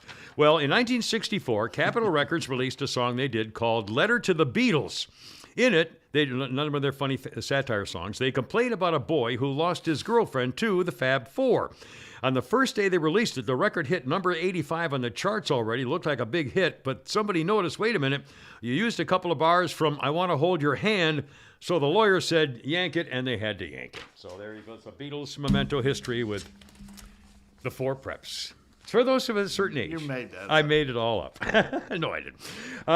Let's see. In 1959, a woman named Ruth Handler designed a doll for the toy company to introduce at a toy fair in New York City. Her name was Barbie. Mattel charged $3 for her. Her real-life measurements would have been 36, 18, 33. 1955, James Dean broke into the film industry with an Academy-nominated performance in his first major role, East of Eden. Then he bought a Porsche. Sure. And then he died. 1997, Christopher Wallace was murdered in a drive-by shooting in Los Angeles, known as Notorious Rapper B.I.G. Rival rappers were just dissing some brothers, too, apparently 6 months earlier, rapper Tupac Shakur was also whacked in a drive-by shooting, the same kind of thing. 2005, the child in the center of the Michael Jackson case takes the stand in the molesting trial. Gavin Arvizo was 13 when he said Michael Jackson abused him at the Neverland Ranch. He claimed Michael shared his bed with him, gave him and other kids alcohol, sometimes in soft drink cans, showed them porno, and waxed his shillelagh in front of them and made sexual advances and apparently did some molesting action of some kind. In Jackson's defense, Macaulay Culkin and Chris Tucker vouched for Michael Jackson, who was acquitted. But he never went back to the Neverland Ranch. Never went back. Patents given on this day, 1822, artificial teeth. 1858, the mailbox. It's got to be 1887, the chalk for pool. What was the other one? 1858, the mailbox. Well, the female box had been invented. Oh, hey, hi-oh. 1887, chalk for the pool cue.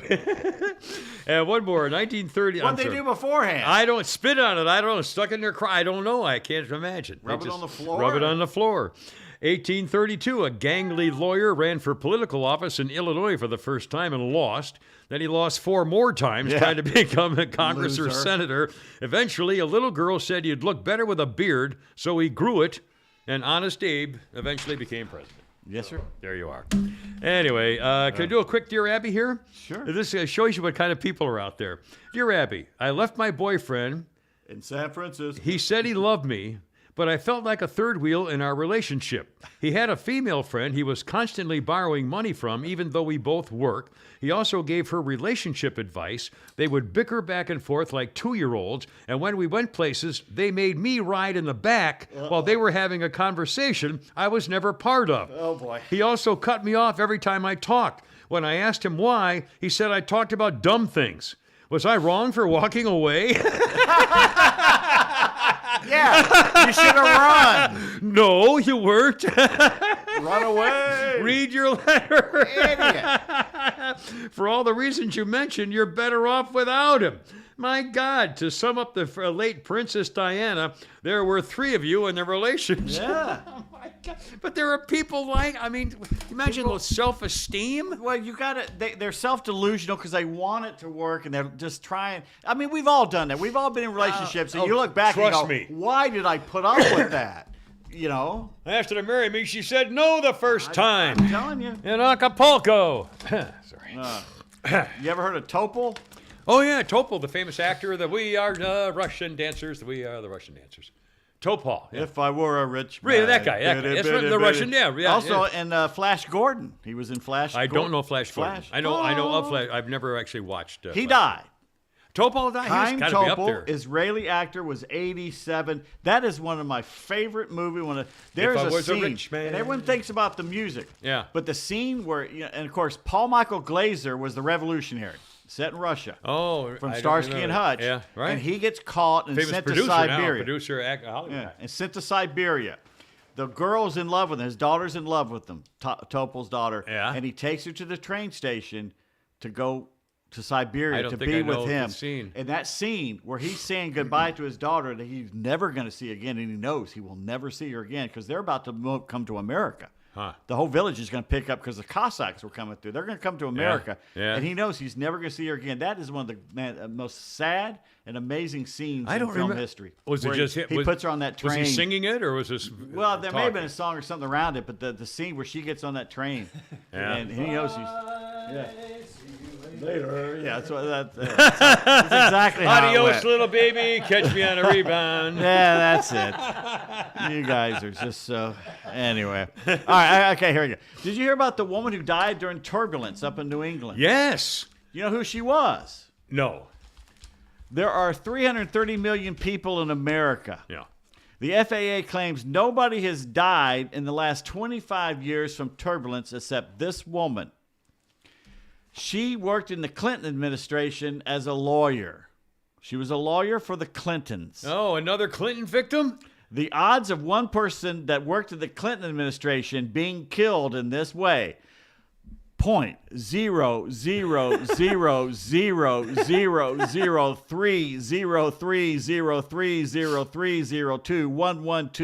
0.00000303030302112029.4%. Yeah. Do you suppose they killed another one? How did they? Well, the plane landed safely. I know. Only person dead is her. Yeah. Her neck's broken. How did that happen? Who is she sitting next to? One of the Clinton administration historians, maybe? It's like a Bond thing. Vince Foster's nephew? Oh, guess what? The scientists have found a 50,000-year-old dormant virus in Antarctica. What do you think they did with it?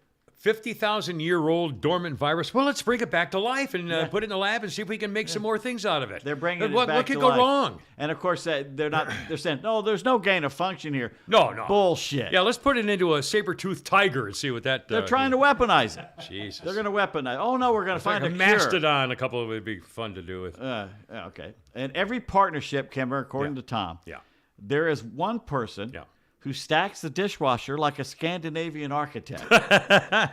And the other person who stacks the dishwasher like a raccoon on meth. I do it all by hand. I haven't even used my dishwasher. Yeah, I Don't never use it. I I never use the it. dishwasher. Yeah, I don't use my garbage disposal. Of course, it doesn't work, but I still don't use it anyway. I've got a hidden talent. Too stinky. Hidden talent you didn't know of. What's that? I can cut a piece of wood in half just by looking at it. Really? It's true. How do you do that? I saw it with my own I eyes. saw it. Well, it's not really looking, but Ever heard of Anne Margaret? I have heard of Anne Margaret. Yes. Have you had Anne Margaret? Who, by the way, was, she was sexy as hell, but Anne Margaret my type. did not have a great body, and she was kind of okay. soft and flabby, but she was a very sexy woman, and great at what she did. A But great not my older type. Not my- sexy yeah, woman yeah, as well. yeah. Of course, she was in Tommy, the musical movie, the Who, and all that. Well, she was in a lot of those series too, like at Columbo, and she'd show up as the elderly widow or something or other. Grouchy too, Old so- Men. Yeah. She was on there. She's got a new album out.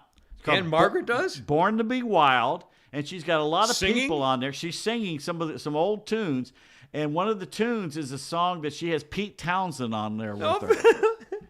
I wonder if she's in Bye Bye Love. Bye Bye Love. Yeah. Let's get that love going now. Yeah.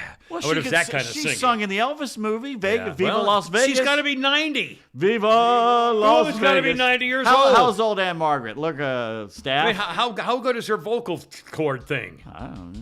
How good is everything else? By the way, I'm going to make a voodoo doll of myself and give it a back rub. Why is that, Pete? Well, no, just think about it. Why don't we ever use voodoo dolls for good? Oh, to give yourself a back rub. Yeah. I misheard. Critics of early steam-spewing locomotives thought that women's bodies were not designed to go 50 miles an hour. They worried that the female passengers' uteruses would fly out of their bodies as they accelerated to that speed. Others suspected that any human body might simply melt at such a high speed. This is a researcher. I'll bet that's true. Can you imagine? No one had ever gone faster than being on a horse or a boat. Yeah. And all of a sudden, this bicycle, machine maybe. comes along that's so much faster. And that had to scare the hell out of everybody Well, the first time I they can were on imagine. it. And speaking of the car, Henry Ford decided when people started saying there have been more Americans born in the back seat of a Ford Model A than a T, so he started design. All his Fords were designed to have the back seat too small to have sex in. That's a true. Henry Ford deliberately designed his newer versions of his car so that they were too small to have sex in comfortably, where people would be discouraged from having all the sex they were having. Remember, for the first time, a man and a woman, or a boy and a girl, could leave the house. Yeah. Could drive away. They could go 50 miles and do whatever they wanted to. Yeah. And they were having sex in the car high for the school, first time ever. It was off Oleander Road out there in Lilburn. And there was a joke that more people have been born in the back, have been sired in the back seat of a Henry Ford than that. And Henry Ford was so offended by it. He was a non-drinker, non-smoker. He was a teetotaler guy. Anti-Semite. He loved the Nazis. He said, no more backseat sex. We're going to make our cars too small for it in the backseat. And that's how he designed his cars. It's called sitting in the lap. Yeah. By the way, Cameron, never blame someone else for the road you're on. No, not my road. It's your own asphalt. Ho, hey, hi-oh. What's the difference between me and a calendar? I have no idea. Actually, what's the difference between you and a calendar? Me and I don't know. A calendar has dates. Has dates. Ho, hey, hi-oh. Yeah, how unusual is that? That's what she said. Yeah. All right, here's a good thing. I'll go on a date. Remember the white cat and the screaming woman? Yeah. All right, the screaming woman goes, a cucumber can cure bad breath. And the cat says, not the way you use it. And speaking of International Women's Day, some more tips to look after your husband. Yeah. Let's see. Make the evening his. Never complain if he does not take you out to dinner or to other places of entertainment. Instead, try to understand his world of strain and pressure, his need to come home and relax. Listen to him. You may have had some bad things happen and some things you need to tell him, but don't do it. Arrival is not the time to do that. Let him talk first. Make him comfortable. Have him lean back in a comfortable chair or suggest he lie down in the bedroom. Have a cool or warm drink ready for him. There you are. Arrange his pillow and offer to take off his shoes. Get his slippers. That's somewhere in there probably. Speak in a low, soft, soothing, and pleasant voice. Allow him to relax and unwind. These are home ec courses in 1950. school. 1950. In high school. 1950. And I think it did the same thing. They would divide. The boys would go take shop, and the girls would take typing and home ec every day or every couple of days a week. Do not greet him with problems or complaints. Don't complain if he's late for dinner. Count this as minor compared to what he might have gone through that day. Well, it's only right. And at the time of his arrival, eliminate all noise of washers, dryers, dishwashers, or vacuums. Try to encourage the children to be quiet. Be happy to see him. Greet him with a warm smile and be glad to see him. Wow, that's special. When do you find a woman like that? Where can you find a woman? Well, it's important to find a woman who loves you and takes care of you, a woman who will make love with you anytime you want to, a woman who will protect you and guard you and devote her life to making you happy. Well, is she a Great Pyrenees dog? And it's important to make sure that these three women never meet. Yeah, that's true. Danny Kaye. Thank you, ladies and gentlemen. What do you think of Danny Kaye? Danny Kaye, the song and dance man, and red-haired guy, White Hollywood, Christmas, White Christmas, Danny Kaye singing and dancing. He's like all my life. Is he still alive? He's got to be 200. No, neither is Mickey he Gilley, by the way. Right. Danny Kaye. My whole life I was heard he was gay, but he had a family and everything. Of course, I don't think it really matters. Anyway, did you know that Danny Kaye could fly any civilian plane on the planet? Really? He was that good of a pilot. Wow. and became the world's most revered non-Asian Chinese chef. Really? And he had no formal singing or dance training. Wow, that's like Sammy Davis Jr. kind of a man Wasn't of he all Hans things. Christian Andersen also? He was in that movie. I think he I don't was, remember. yeah. Wow, that's pretty cool. John Travolta finds his own 737. And it lands in his home. I That's know. his He has house. his at own, the- he has his at the own landing airport. strip. Jesus. All right, Flounder, it's time to find Bad Text Theater while I read to you today's Yes. truly tasteless joke. No, please do. All right, let me find this here. Okay, this is how old this book is. Jimmy Carter, Ted Kennedy, Gary Hart, and Joe Biden, this is from the my 80s, God. were on a campaign trip when their plane ran into a storm. A few minutes later, the pilot announced the passengers they should prepare for a crash landing. Oh, boy. Save the women, ordered Carter. Screw the women, snarled Kennedy. Is there time? Asked Hart. Is there time? Asked Biden. An original thought. Plagiarist. That's funny. Plagiarist. We could end right there. That's a very funny That's ending. good. But no, then poor Flounder would be left out. Flounder, what are we doing here? We did the Star Trek one. Yeah, that was good. We did the. Is it time the woman sends a text to her husband? We did that one about the drunk and high water. Okay. Yeah, okay. A woman sends a text to her husband. Are you the wife or the husband? I'll be the husband. Okay, you're going to be the husband. All right. You can also be the narrator there in the middle, or you want me to do it? I'll be the narrator. All right. You got to change voices now.